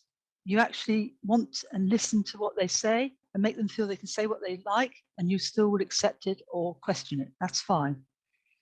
And you're also willing to delegate roles and tasks to other people that have Parkinson's and to their partners and carers, which obviously is usually you trying to get some free resource, but never mind, that's good. When you meet a consultant for the first time, you have to express an interest in research, not with Camille. When she meets you for the first time, she tells you you're going to be interested in research. And not only that, it's followed up by an email telling you what she wants you to do. And over the years we've had Camille as a consultant, we've really developed into a research role. And well done, Camille, for getting us involved. I'm overwhelmed with the amount of work that Camille does and how many hours she puts in. Camille, thank you so much for all you've done. Right from the moment when we picked up the phone to talk about PD Stat, all the way through to developing the clinical trials charter with you, and all the way through to working with you on MAMS and the many, many projects that have emerged out of ILCT. Thank you for involving people with Parkinson's in every single step of those projects every day. Involving patients in research is more of a gesture or a nod. With Camille, it's completely different. She wants to make sure that the input to the multi-arm, multi-stage project, the Edmund J. Safra ACTS-PD project, is real. That's why Camille and the other architect of the program, Tom Faulkner, have put patient involvement at the same level as all of the other working groups, with patient representatives on each of those working groups. And it shows that how much Camille not just cares about people, but cares about the way things are done for people. So I'm really, really pleased that you've won this award, Camille. Well done, you're an absolute star. What I've noticed is that Camille is continually striving to improve the services and the support for Parkinson's disease patients, and that she always puts the patients at the forefront of everything she does. And she always contacts these lovely people here to check in with them to see how they feel about things. And I think that's absolutely fantastic. I'm really glad you've won this award. You totally deserve it. Fantastically well deserved. I'm so thrilled. It's really brilliant news. Not only do you involve people with Parkinson's in your work, you involve their families, you do it locally, you do it globally. Huge, huge congratulations. Congratulations, Camille. This is really amazing. I know it's always been really, really important to you to see what patients think and to get them involved in every part of your research. So I'm really happy for you that you won this award. Camille, I can't think of anybody more deserving than you to win this award. Well done. I'm sure Tom is up there looking down thinking, great choice. What a great choice. Well done.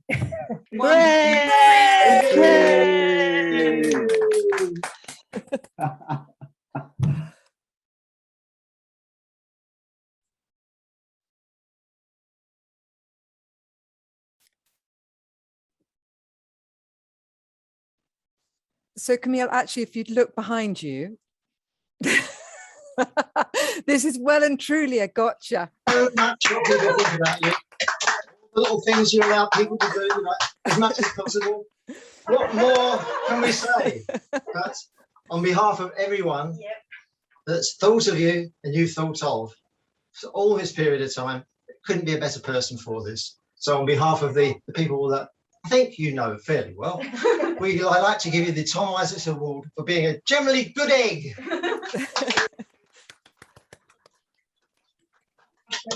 No, you haven't broken it. You haven't broken it. It's wobbly. That's how it goes.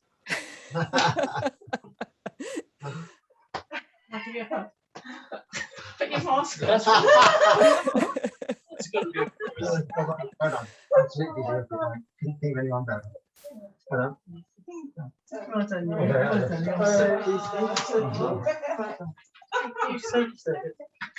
Is she allowed to come off with us now?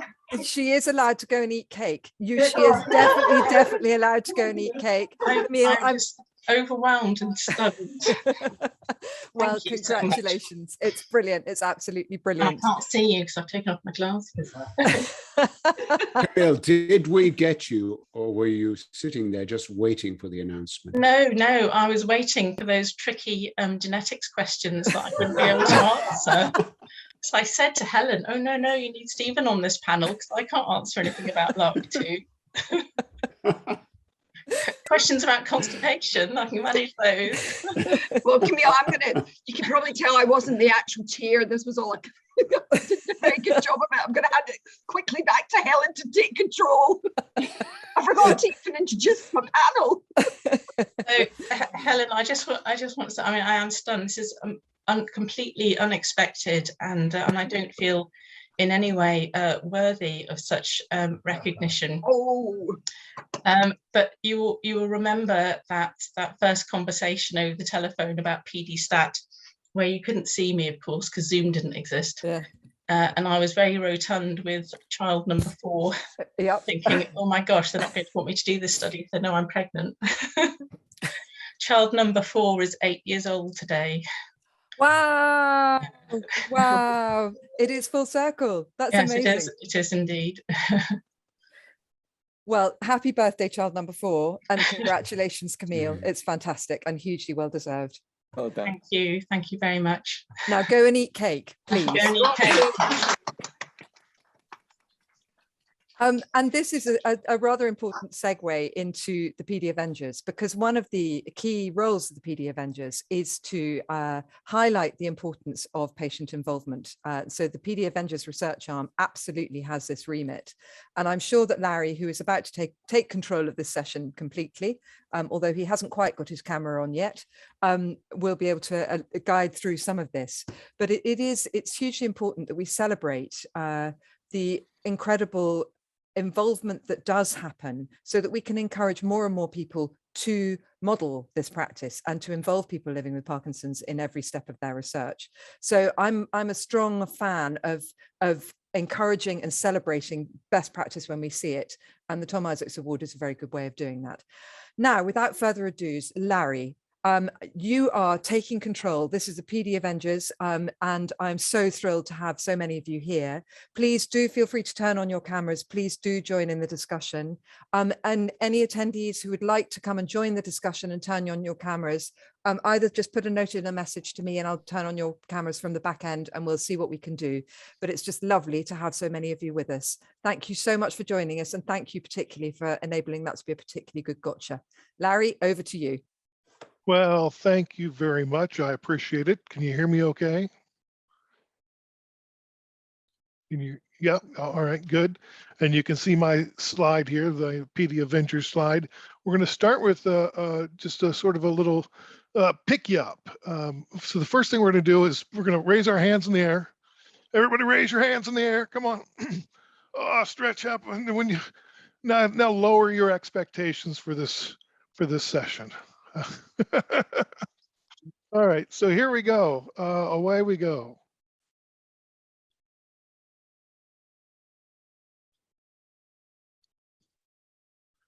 And we're going to...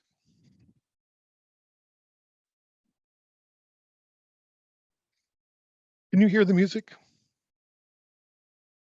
No, I always do that. Hang on. I am horrible at this. I do this every day. and I'm in radio. This is embarrassing.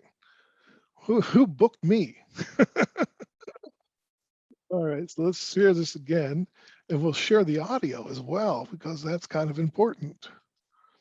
And we'll go back to the PowerPoint. Let's see here. Okay. Now I'm going to go back to the beginning. Okay, you ready? This will be fun.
This is the dance number. Feel free to dance along.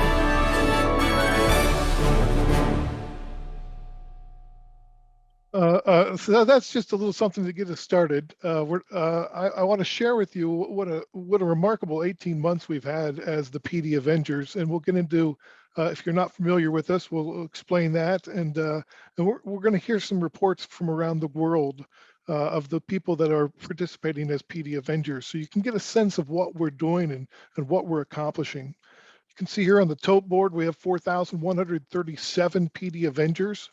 We have 77 countries represented, 70 partners. And these are international organizations, local organizations, people that have said, yeah, we believe in what you're doing and we want to partner with you. From the Michael J. Fox Foundation and the Davis Finney Foundation and the Brian Grant Foundation, all the way to Cure Parkinson's and the Parkinson's UK and Parkinson's Australia. I mean, we're so blessed to have so many great partners. We've only been around for 18 months. So I'm going to give you a sense. Here's those 77 countries. We're beginning to really fill out this map. Now Russia's, we really only have one person in Russia, so it's a little bit unbalanced. But I did break out the states there. And if you look right there in the center of the United States, anybody know anyone in Oklahoma? What's wrong with Oklahoma? Nobody in Oklahoma's signed up to be a PD Avenger. This is ridiculous. And if you know anybody in Nunavut, in northern Canada, that'd be great too. So here's a little one-on-one if you're not familiar with what we are and what we're doing. The PD Avengers are building a global alliance of people with Parkinson's, their family and friends, with the intent of ending Parkinson's. I mean, it's bold, but that's what we want to do. We're kind of sick of it. We were inspired to take action following the publishing of the book, Ending Parkinson's Disease, written by Michael Okun, Ray Dorsey, Todd Shear, and Boz Bloom, the rock stars of Parkinson's.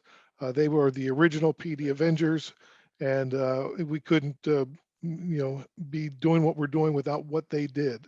And they've been very supportive, and we are partners through and through. The PD Avengers believe in a think global, act local approach to advocacy. And you'll see how this is demonstrated throughout today's information session.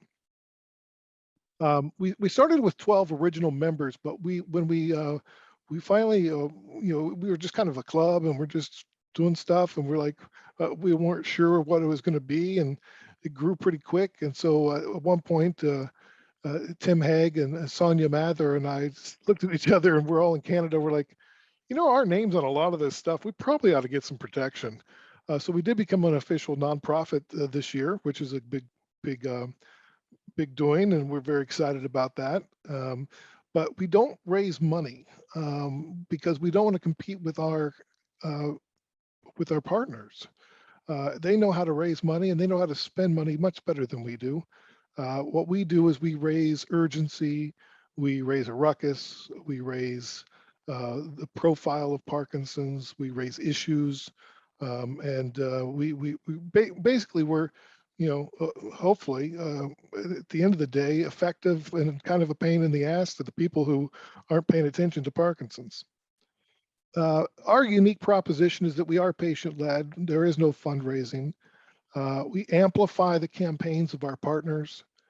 As our membership grows, so does our influence with the UN and the WHO and governments.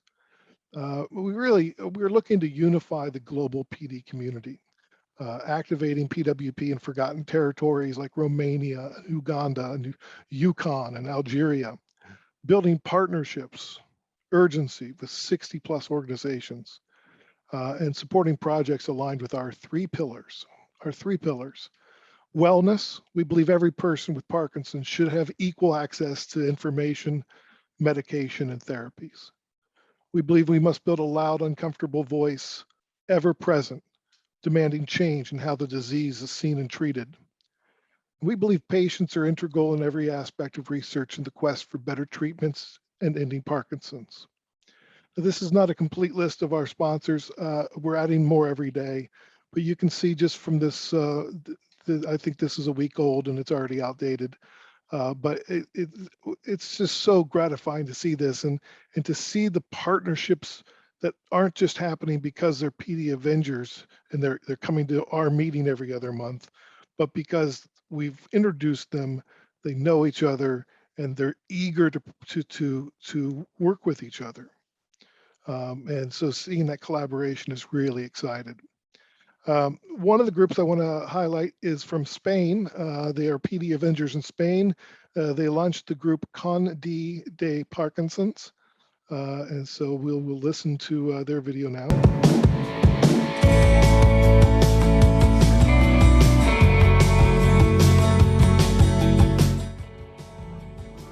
Hola, hello.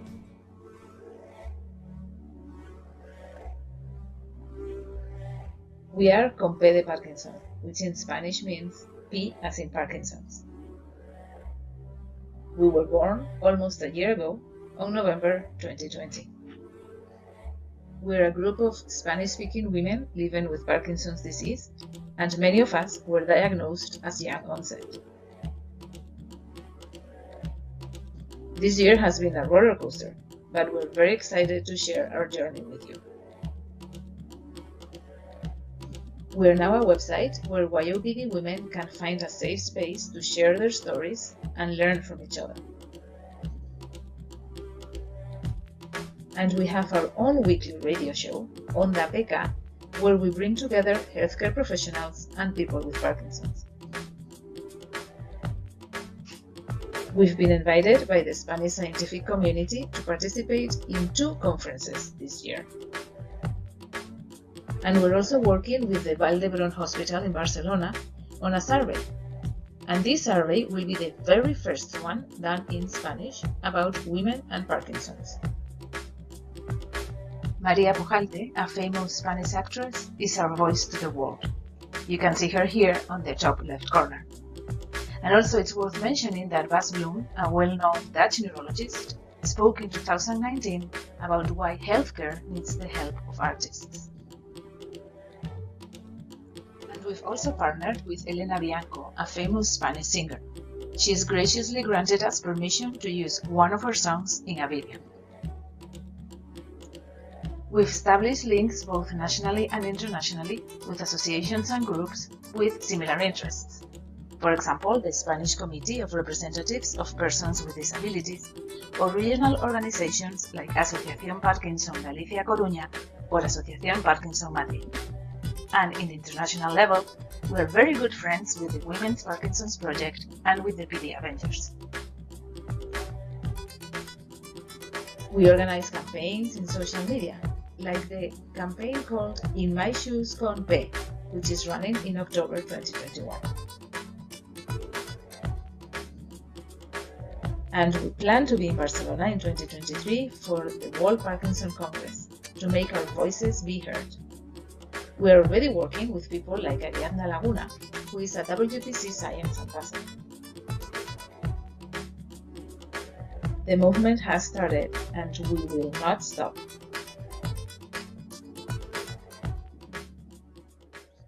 And they're doing just a terrific job, and they're networking with one of our other groups in Germany. And here, oh, look what we have here. Before we play this, this is PD Avengers Germany. I want everybody, if you have a piece of paper that you can, that you don't care about, and you can just write Parkinson's on it while we're playing this video. And at the end, we're going to do something with it. And so I just want you all to get it, and we're going to capture this on tape, and then we'll add it to their campaign.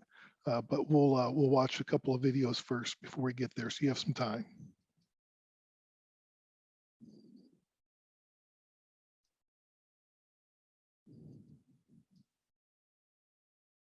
Hello, we are Mai, Nina, and Katrin of PD Avengers Schluss mit Parkinson. We represent Germany, Austria, and Switzerland. As most of you have probably already done, we read the book and we were inspired to get involved in the PD Avengers movement. We started with a Facebook group in July this year. And now in the meantime, we have an own website and a YouTube channel as well. In Germany, many people cannot relate to the term PD Avengers.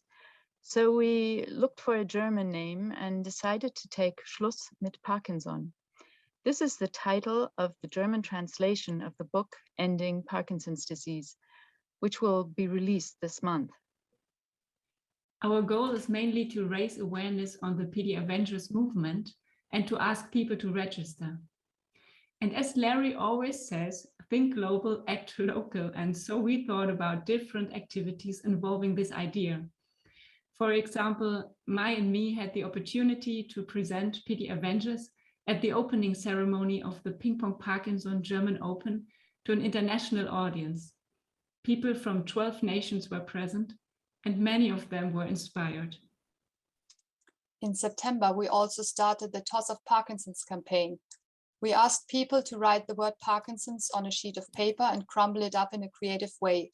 Till now, we have more than 40 videos from people from Germany, Austria, Switzerland, and Spain, and we would be more than happy to receive your video as well. We also cooperate with the Spanish organization Conpide Parkinson, which is also one of the partners of the PD Avengers. Within 3 months, we managed to triple the number of German-speaking PD Avengers.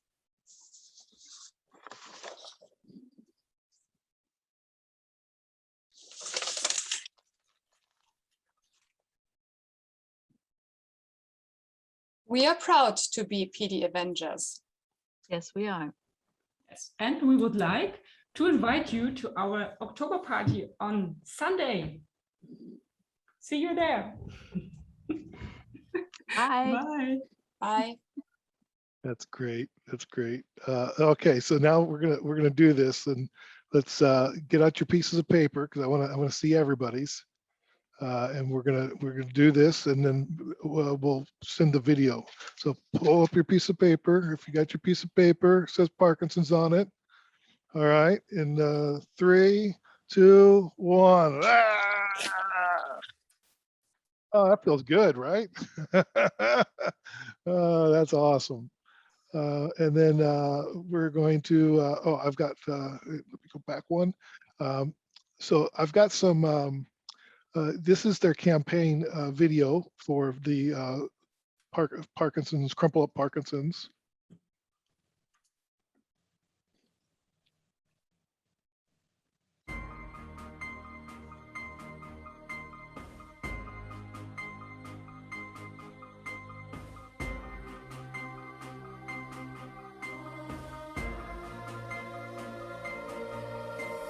PD Avengers. Wir sind ein weltweites Bündnis von Menschen mit Parkinson und ihren Unterstützern.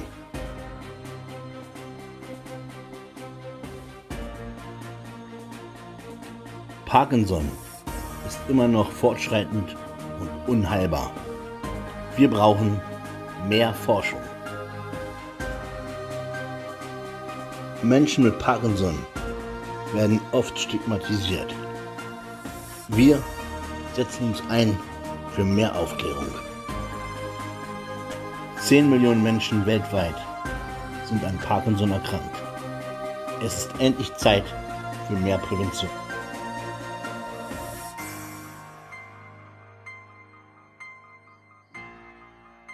Mach mit. Sei Teil der Bewegung. And then PD Avengers. Schluss mit Parkinson. All right, there we go. And then I want to play a song for you. So Ninit Bach is a singer-songwriter and producer, and he's been on stage with Paul McCartney and Bono, and he's profiled on 60 Minutes, and he is a PD Avenger. He founded Ping Pong Parkinson's and was over in Germany and met with the group, and then he also was at one of our every other month. We have a thing called Assemble, which is all PD Avengers are welcome to join us for an update on what's going on, and he joined us, and here's how that happened. I have a short song, 3 minutes. If you want, I can play you. I don't know. Oh, yeah. Are you kidding me? Live music? That's what we're all waiting for. Okay, so let me just put. I had an interview just a minute before I joined. That's why I'm dressed up. Otherwise, I thought that's just how you always dressed. No, I don't sleep with this. So here's the song that I could not play before. But now I can play. Can you hear me well? Can you Sounds hear me? great. Okay.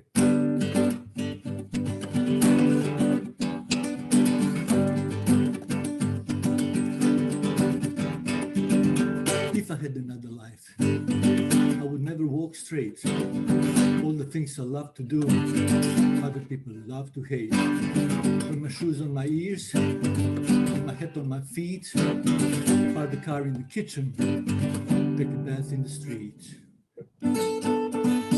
I love ping pong, I love bounce, I love the Three Stooges and those crazy drums. I like lovers who don't vote the same, and lying on my bed in the stars and the rain. Oh yeah. If I had another life, I would run, have some fun.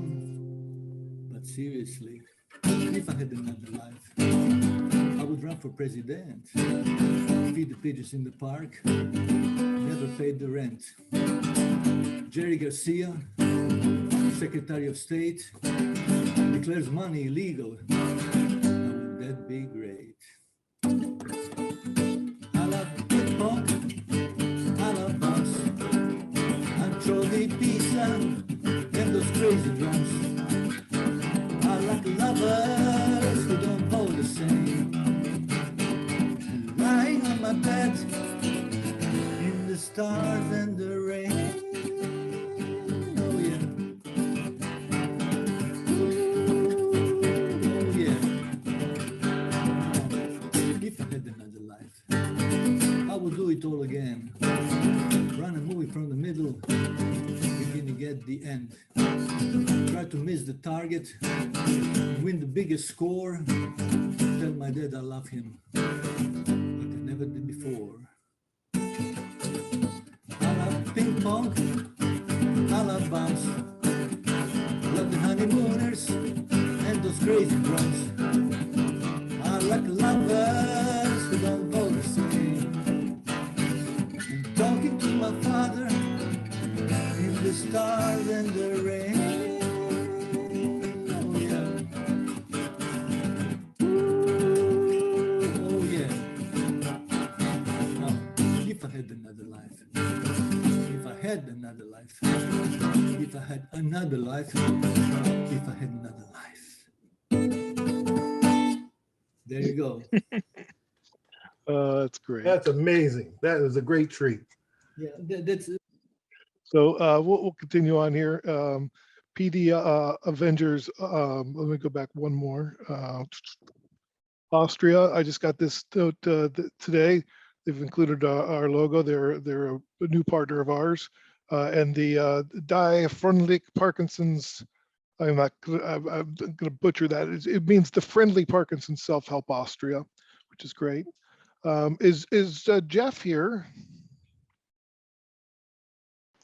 Yeah, I'm here, Larry. Oh, good. Do you want me to play the first video and then you want to come in and talk about it and then we'll play the second Birdman? Yeah, sure. Sounds good. Okay. Here's the first video. Then we'll bring Jeff Constable in from Australia where it's about 2 o'clock in the morning or something.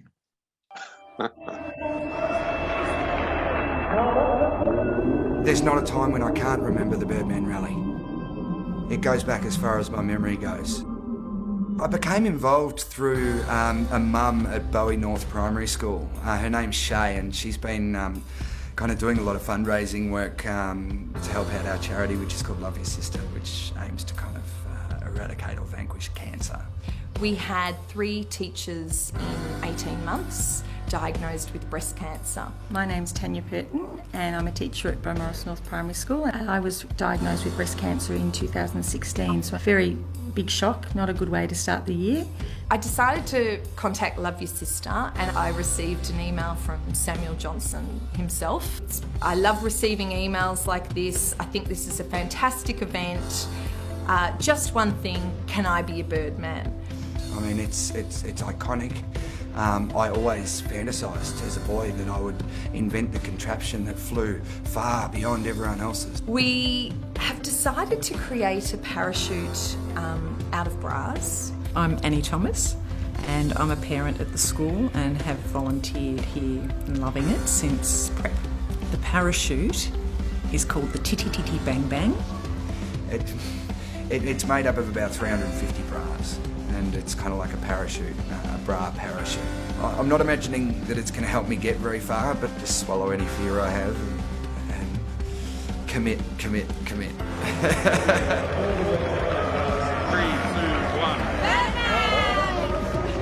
Oh my gosh, we're so excited! Look at that crowd! Oh, look, I'm nervous and I'm injured, so I've trained too vigorously. And I did about 45 practice dives off the wheelie bin onto a mattress yesterday. I've got a little plan in terms of the style of the jump, which I haven't seen done before at the Birdman Rally. I've wanted to do this since I was a kid, and can I dedicate this to my sister and to anyone out there that has supported the Love Your Sister community today? Good luck. Thanks.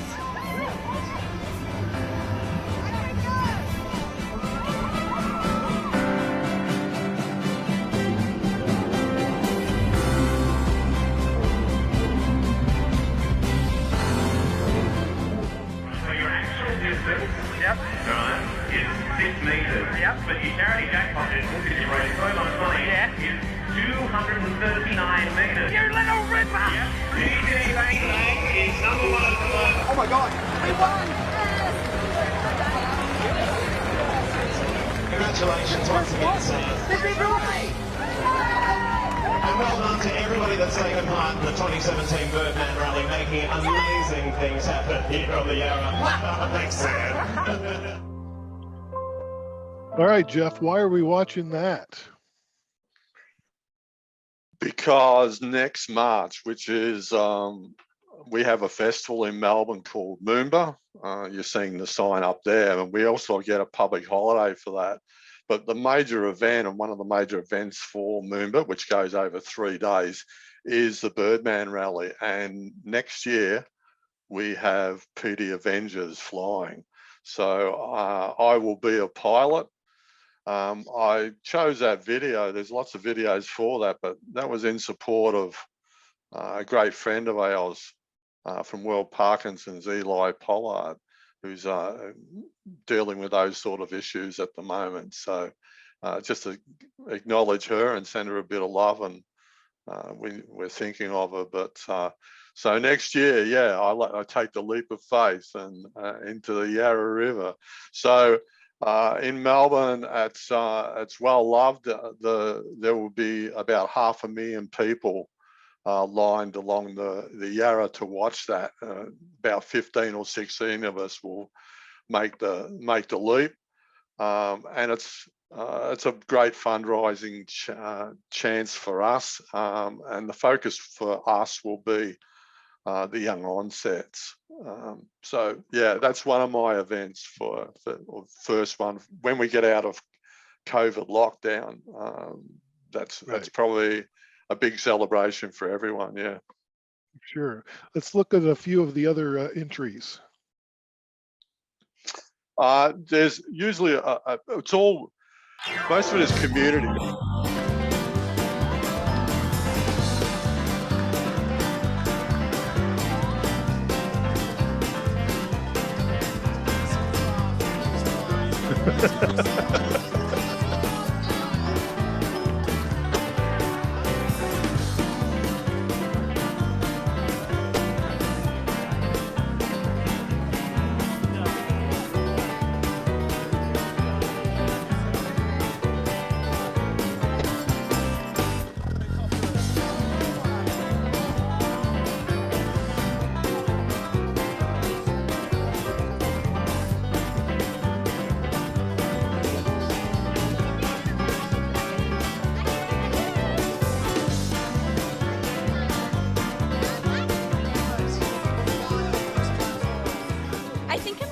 For just a really fun leap or something. I'm not really sure. Just see whatever happens. I wouldn't say I'm fat, but I'm very short for my weight. So yeah, I've got massive disadvantages when it comes to actually flying. It's not actually possible.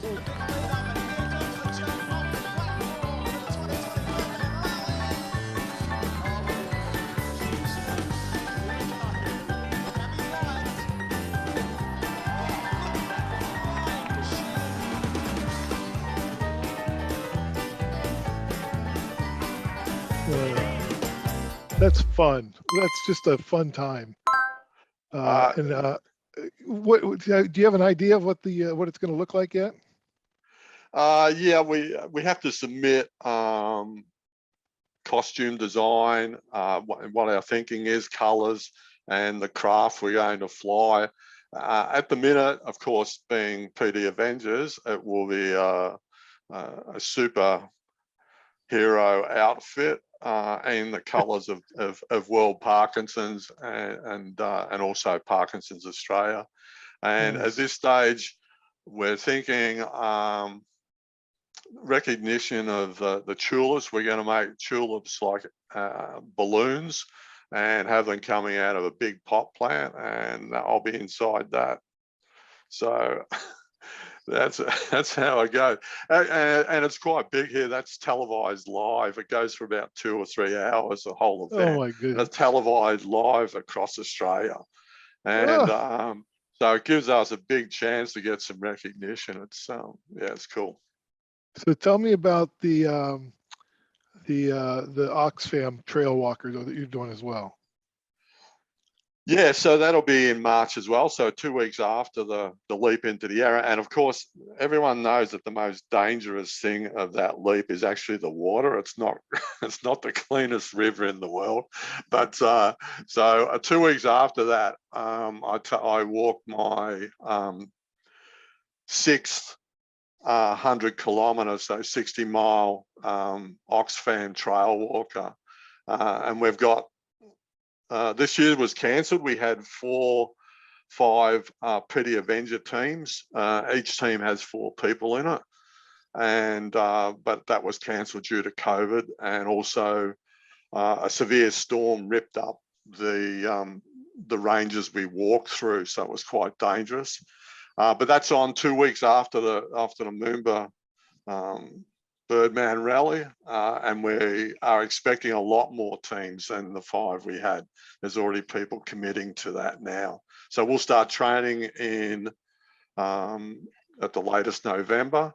I'm an ambassador for Oxfam, and also ambassador and trail guide for the trail walkers. So part of what we do is commit to, if you want community support, you have to give something back to the community. So we see that as a trade-off, and people become more aware of us because we're actually helping them achieve something that's quite, they don't think they can do. And we certainly convince them that they can, and we give them the best chance we can. But yeah, it's a heavy duty walk. We walk through, this video will show people having a nap in a tent, but we don't, we walk through the night. So oh wow, look at you. And we finish in around 26, it depends on the weather, 26 to 30 hours. Yeah. Great. Yeah, I don't think we're going to be able to get to the video, but maybe at the end. I got to move on because we got a lot more to cover, and more people standing by. There's so much going on. Yeah, that's cool. But we should mention that Jeff is now the new chapter lead for our PD Avengers in Australia, or Oceania, I guess, Australia and New Zealand. So thank you for taking on that role. And Mark Van Grieken, who you heard from earlier, is the chapter lead in Scotland, PD Avengers Scotland. Of course, you heard all about the University of Dundee, which is a great partner of ours. And so it's just, it all comes together full circle as this goes on. Before we get to Uganda, I want to talk about the Women's Parkinson's Project. Rochelle Flanagan is a co-founder of WPP and an original member of the PD Avengers. And that's just my clever spelling to 6 in the morning of Avengers, which is really weird. But is Rochelle here? Hello, Rochelle. Yes, I am. Okay, I'm going to hand over the screen to you. Okay. So after all that fantastic, uplifting videos, etc., I'm going to bring it down a bit because I'm going to present a more typical presentation about women with Parkinson's with regard to research. So I'm just going to share my screen here. It's a shared screen. Where's it on? There it is. There. Can you see that okay? Yeah. Okay. Okay, so thanks very much for having the opportunity to present to you today. As Larry mentioned, myself and 2 friends that I met through the World Parkinson's Congress noticed that we all were developing sort of symptoms that were linked into being a woman. And we decided we needed to do something about this and to raise the voice of women with Parkinson's, to ask for better treatment and, you know, to improve the research for women with Parkinson's disease. So I'm just going to bring you through a couple of areas with regard to the need for better representation of women with PD in research. There was a paper done back in 2010. It was actually by one of the authors of the Ending Parkinson's, Michael Oken. And back then, they basically called for improved in clinical studies for women with Parkinson's. But then there was a paper done in 2018 which showed that more than 50% of all major PD trials published since 2010 recruited more than 59% of men. So it doesn't seem like we've really moved the dial hugely. So what are the key research challenges for women with Parkinson's? One of the key things is delayed diagnosis. So you'll see here, the difference between for a man and a woman is quite significant in terms of diagnosis. So we know through the research that women tend to be diagnosed later. And also there's a longer duration from onset of Parkinson's to referral to a movement disorder specialist. So it was 61% longer for a woman to get access to a neurologist. Also, women and minorities in particular receive a neurology visit much longer after white men. And also this may bias research because epidemiological studies and treatment trials generally rely on specialty centers for recruitment. So if women are not being referred, then this is going to be a bias against them in terms of taking part in research. Also, we need more research on symptom differences. There was a kind of a seminal paper by Seri et al. In 2019 that defined the difference between men and women in terms of their symptoms, both motor but also non-motor. And the non-motor symptoms that are most prevalent in women are anxiety, depression, fatigue, feelings of nervousness, sadness, restless leg syndrome, constipation. And this is one of the problems with the delayed diagnosis for women with Parkinson's, is that it tends to be anxiety, depression. And so many young onset Parkinson's disease women that we speak to have gone through many conversations with their healthcare practitioners, but it's kind of dismissed that it's depression or anxiety. But we do need more research to kind of define those symptoms more. The other thing is there's a lack of research into the hormonal impact on women with Parkinson's and their Parkinson's symptoms. So we need more research in terms of premenstrual tension, menses, pregnancy, perimenopause, postmenopause. We need to know the impact of the contraceptive pill, HRT. And we do know that a lot of us with young onset Parkinson's reported worsening of motor symptoms prior to their bleeds, their menstrual bleeds. And the research around this is very old. It's back in 1986, the paper, in 2010, and there were very small numbers in these research papers.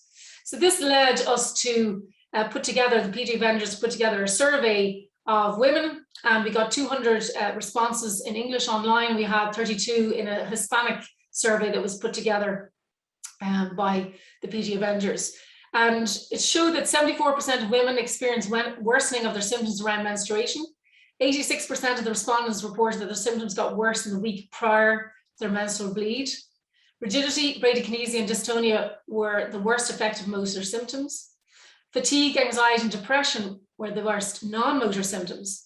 And interestingly, the Hispanic survey showed the most affected non-motor symptoms were fatigue, pain, and apathy. So slightly different. Now, obviously, it was a small sample, but it sort of shows that it's definitely worthwhile looking at the different nationalities and countries. Also, there is poor participation of women in research. So why is there poor participation of women in research?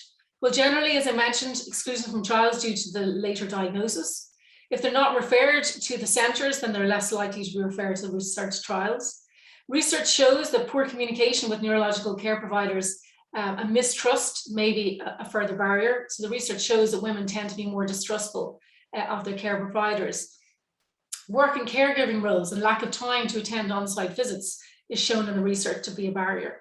Low socioeconomic status may lead to the inability to take time from work or lack of schedule flexibility to attend trial appointments. And women may be risk adverse with regards to surgical interventions such as DBS. And I know a PD Avenger friend of mine also, she took part in the trial there recently, but she had quite bad mental health symptoms in response to the trial. And she found it hard to get access to the healthcare providers to kind of put her at ease. And she decided to pull out of the trial when it went to this next phase. So I suppose it's just women often are the main caregivers, and there might be worries about the impact on some of these trials and worsening things for them. Possible solutions to improve research in women with PD. Obviously, education of healthcare providers on the differences in female symptoms and the need for early referral to neurologists. Specific research to the barriers and preferences for participation in research. Engage at community level to understand the barriers to participation, because women are very much working in the community. So we need to bring the research to them if they can't come to the research. Improve accessibility. The research shows that women actually have quite a high participation in online research and obviously in community as well. Make it culturally relevant, translator services and incentives. And then research into risk adversity to experimental trials. We need to ask the women who have taken part, why do they not progress? Why are they not taking part? And sex and gender sensitive symptom tracking and outcome measurement tools need to be looked at.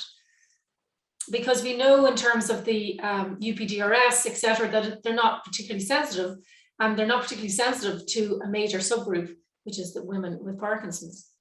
And we need to engage women in the design, implementation, and analysis research to more effectively identify best practices for study inclusion and retention. We need to ask the women themselves. So a better understanding of PD for some means a better understanding of PD for all. And a customized, precision-based approach to clinical trials will allow the better treatment, the betterment of care for all people living with PD worldwide, not just women.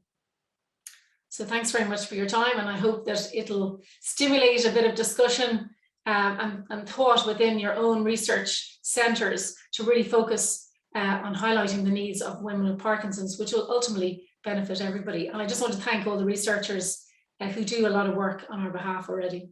Thank you.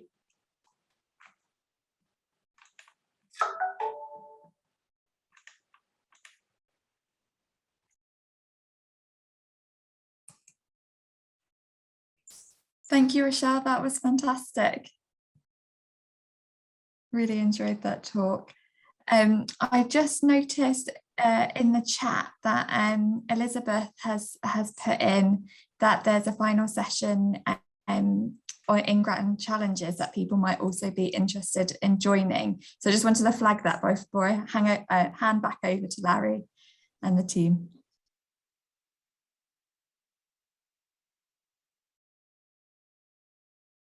Oh, I can't hear you, Larry.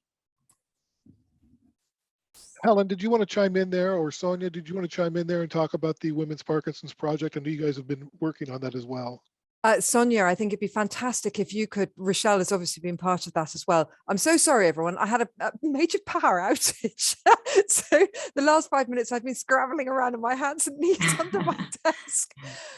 Well, no, thanks to Rochelle for that really great presentation.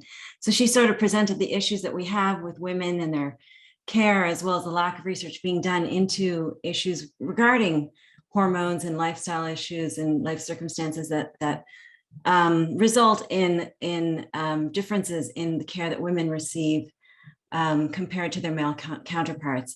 So what we decided was, as PD Avengers, we would start to think about how we can solve this problem.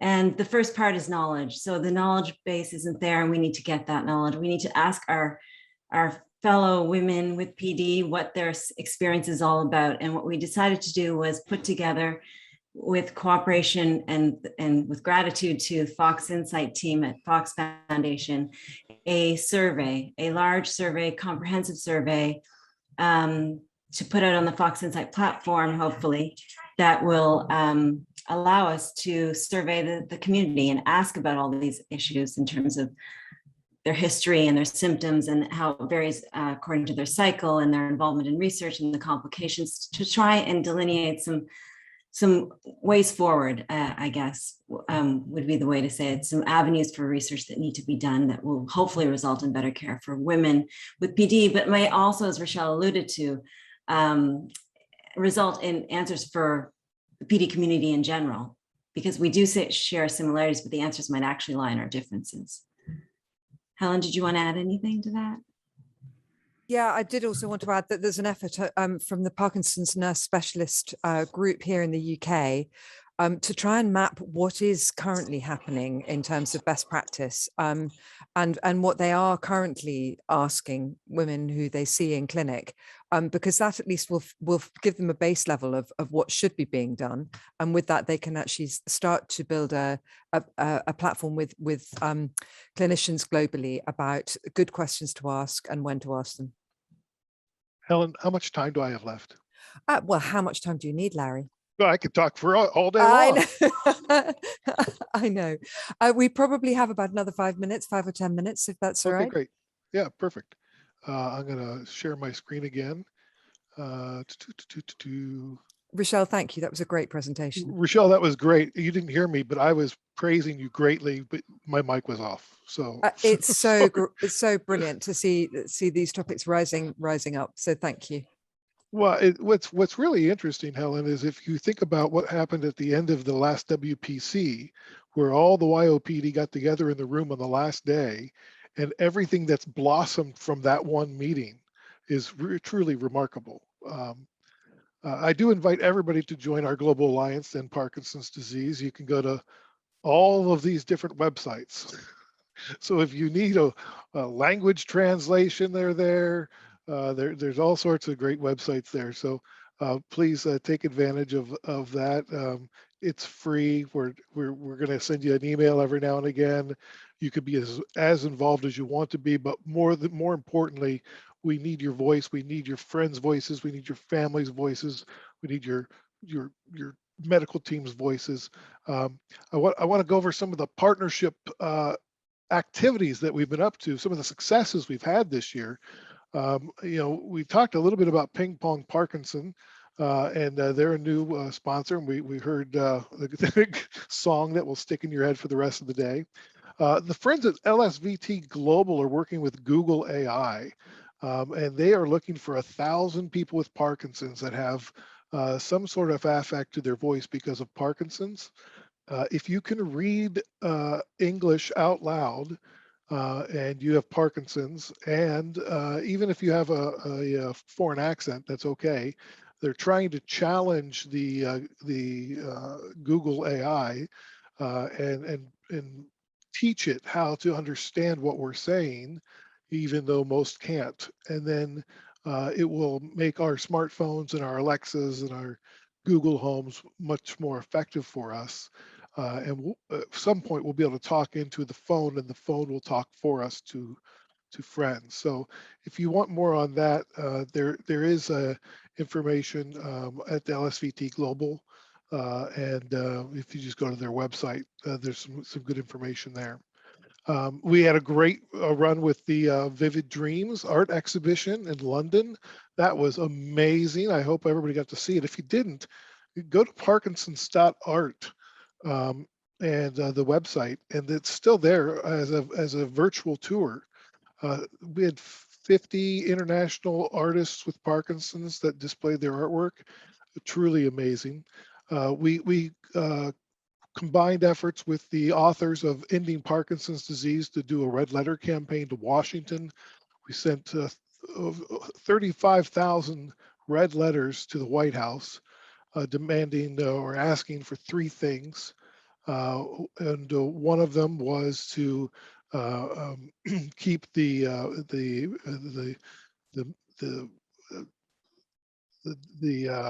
distance medical care, the telemedicine, permanent for Medicare.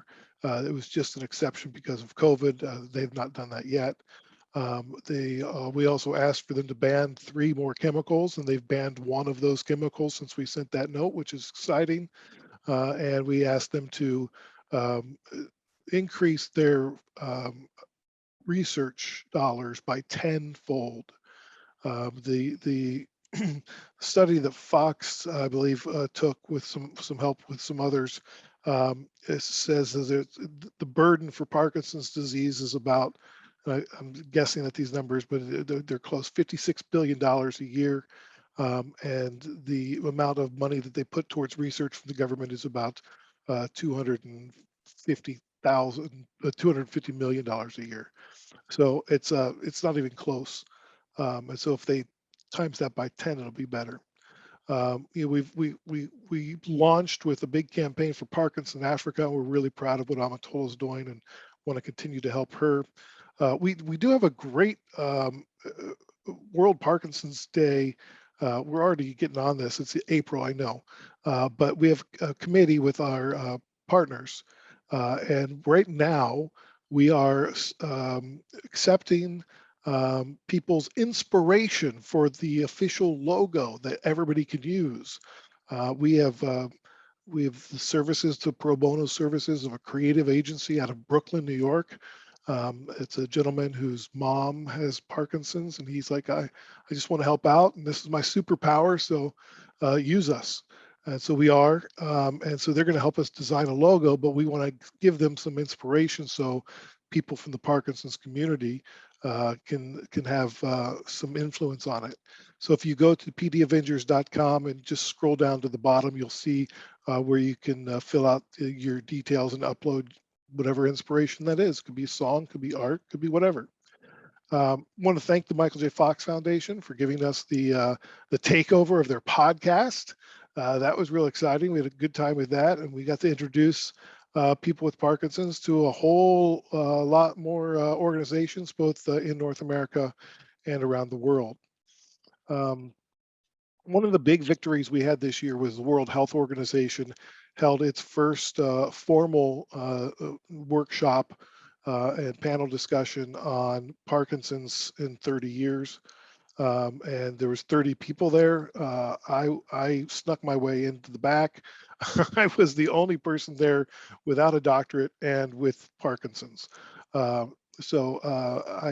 did call me Dr. Gifford, so I'm going to accept that as a just honorary doctorate. But it's very exciting. We're writing a paper, a technical brief for the UN, so they can advise the UN member states. So as soon as we get done collecting inspiration in November, we're going to be asking everybody to write their UN representative, because that's how we're going to get them to recognize World Parkinson Day, both at the UN and the WHO. If the representatives of the countries bring it up and say it's important, then they'll do it. And that's the only way to get it done. So that's what we're going to have to do. And then next year, we're looking forward to the Parkinson's Games. It's like the Olympics for the Parkinsons. It's going to be really exciting. You're going to hear more about that. It's going to be during the Goodwill Games, and we're going to try to do a partnership with the Goodwill Games of some sort. There's just a lot of stuff going on. And then, of course, in 2023, the World Parkinson Congress, we're looking forward to that. So just so much going on. I could go on forever. We get a great, I encourage you to go to our YouTube channel. There's some great videos. Earlier, Amatolo and the group were talking about Africa and some of the problems with naming at Parkinson's. I've got a great interview on our YouTube channel with Hannington, who lives in Uganda, who helps a lot of people. And it's like a 5-minute interview, and it's just, I was going to play it here, but we've run out of time. But it's heartbreaking, and it's just sort of gives you an idea of the differences that, we're all fighting Parkinson's one way or the other, but it's not the same way.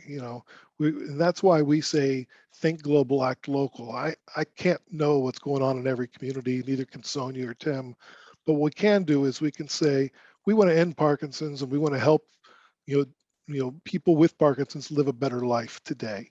And then from there, all these chapters around the world can feed into us and say we're going to go for this, and we need this, and we can connect them with resources and partners and people who've maybe tried that before. So it's growing exponentially. Please tell your friends and family about it. We're really excited. Thanks for everybody's support. It's an honor to be able to do this. It's very rewarding for all of us. So thank you. And if anybody has any questions, Sonia and I are happy to answer them. Jackie, I think you had your hand raised earlier. Do you want to unmute yourself and I'm going to have to talk to this Larry. We would like these forums to speak in Spanish, as well as the more colleagues from South America will attend, especially when they need to have medication principles. So this is also something that's been raised by Spain, is we need to find a way of simultaneous translation. And I've no idea how to do that, but I think there will be a technical solution, but we do need to do it. It came up. I can understand, but I don't speak English very well. And I'm speaking very fast too, sorry. Yeah, especially Rochelle. I understand Rochelle. I didn't understand Rochelle, sorry. So I think the work that that Sonia has been leading with the survey for women in particular. I think it's been really important because the group in Spain has said, please, can we have translation, because it's so important for our membership. So this is something that we will look at and But understand. also, thanks to Rochelle, we will work with the Valdebron Hospital in a new survey. That's great. Paqui, we're so proud of what you guys are doing. You're doing a great job. Thank you, but sorry for my English. Oh, Not at no all. need to apologize. Hey, Larry Gifford. How come this guy is, who's got my name? Is that Jeff? Yeah, it's me. He's freaking me out, man. I feel like I'm being stalked by myself. I'm flying under the radar. Yeah, that's great. Anybody have any questions, comments, concerns? In which case, I think I'm going to say a huge thank you, Larry. That was a huge, a very rapid dance through some of the activity that PD Avengers has been accomplished in such a short time. And I think the thing that really struck home for me was the Red Letter campaign that had a result. The WHO, that's the start of a conversation. And actually, it comes back to the point that the only way that we're going to end Parkinson's is if we can raise the profile of this disease, get health providing bodies, governments, to realize that Parkinson's is a health priority. And with that, we will get the necessary investment for not only healthcare, but also for research. And so I think that it is a massively important, all activity that breaks the bubble, all activity that gets us outside of the Parkinson's bubble is so important. And I really commend all the work of all the Avengers globally to make that happen. I also wanted to say a huge thank you to the number of Avengers who've supported us with rallying this year. All of these films will be available online on our website next week. We've got to do a bit of work into breaking them into smaller films just to make it a bit more manageable, because expecting people to watch for 3.5 hours is a big ask. It's a really big ask. Oh, sorry. Also, I would like that the community of the PD and Avengers share the videos. If Germany did a video, Spain shared its video. Yeah. And so, because I see that we didn't share the videos, or we didn't share our work or our labor, or so.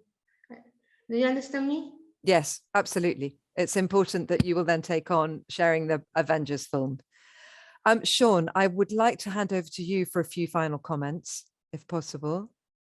So I've been thinking the last couple of minutes what I would like to say, and some of the things are, I've learned a lot over the last 2 days. I've got to digest it all, and the Team Spark has already asked me to try and give a understanding on all the science over the last 2 days. So, and the speakers were great, and I really appreciate all the time that everybody took. But other than that, I don't have anything else. So it's over to me to say thank you to you all for being here. Thank you to Camille for letting us surprise you like that. I'm very pleased that that was a proper gotcha. Thank you to Mark for probably handling the most difficult conversation of the entire meeting, which was so intensely scientific, but so important, so important. And it's only by starting these discussions and dealing with difficult science and starting to communicate it that we will be able to make progress within the community as well. But thank you to you all. Sonia for brilliant talk yesterday, Larry for bringing all the Avengers together today, Gaynor, brilliant that you're raising profile of YOPD in the project there, and Rachel and Om, the work that you are trying to achieve in Africa is monumental, but also so important. That for me is going to be the result of a lot more conversations at our end, I think, as well. So without further ado, thank you all from rallying this year. May next year be in person. Team Spark, we want to be back with you. And also there's one other final thank you I need to say. Eros, who's in the middle of the screen here, who's now renamed himself from Rallying 2021. This meeting can't happen without him. He is the backbone. He is the one who pieces the films together. He is the one who keeps me calm when I manage to unplug my computer and have a power outage. And without him, rallying doesn't happen. So thank you very much from us all here at Cure Parkinson's and on behalf of Van Andel. Have a wonderful weekend, and until next year. Take care. Take care. Bye. Bye. Thank you. Bye. Thank you. Bye. Thank you. The next time I show you to dance Spanish dance.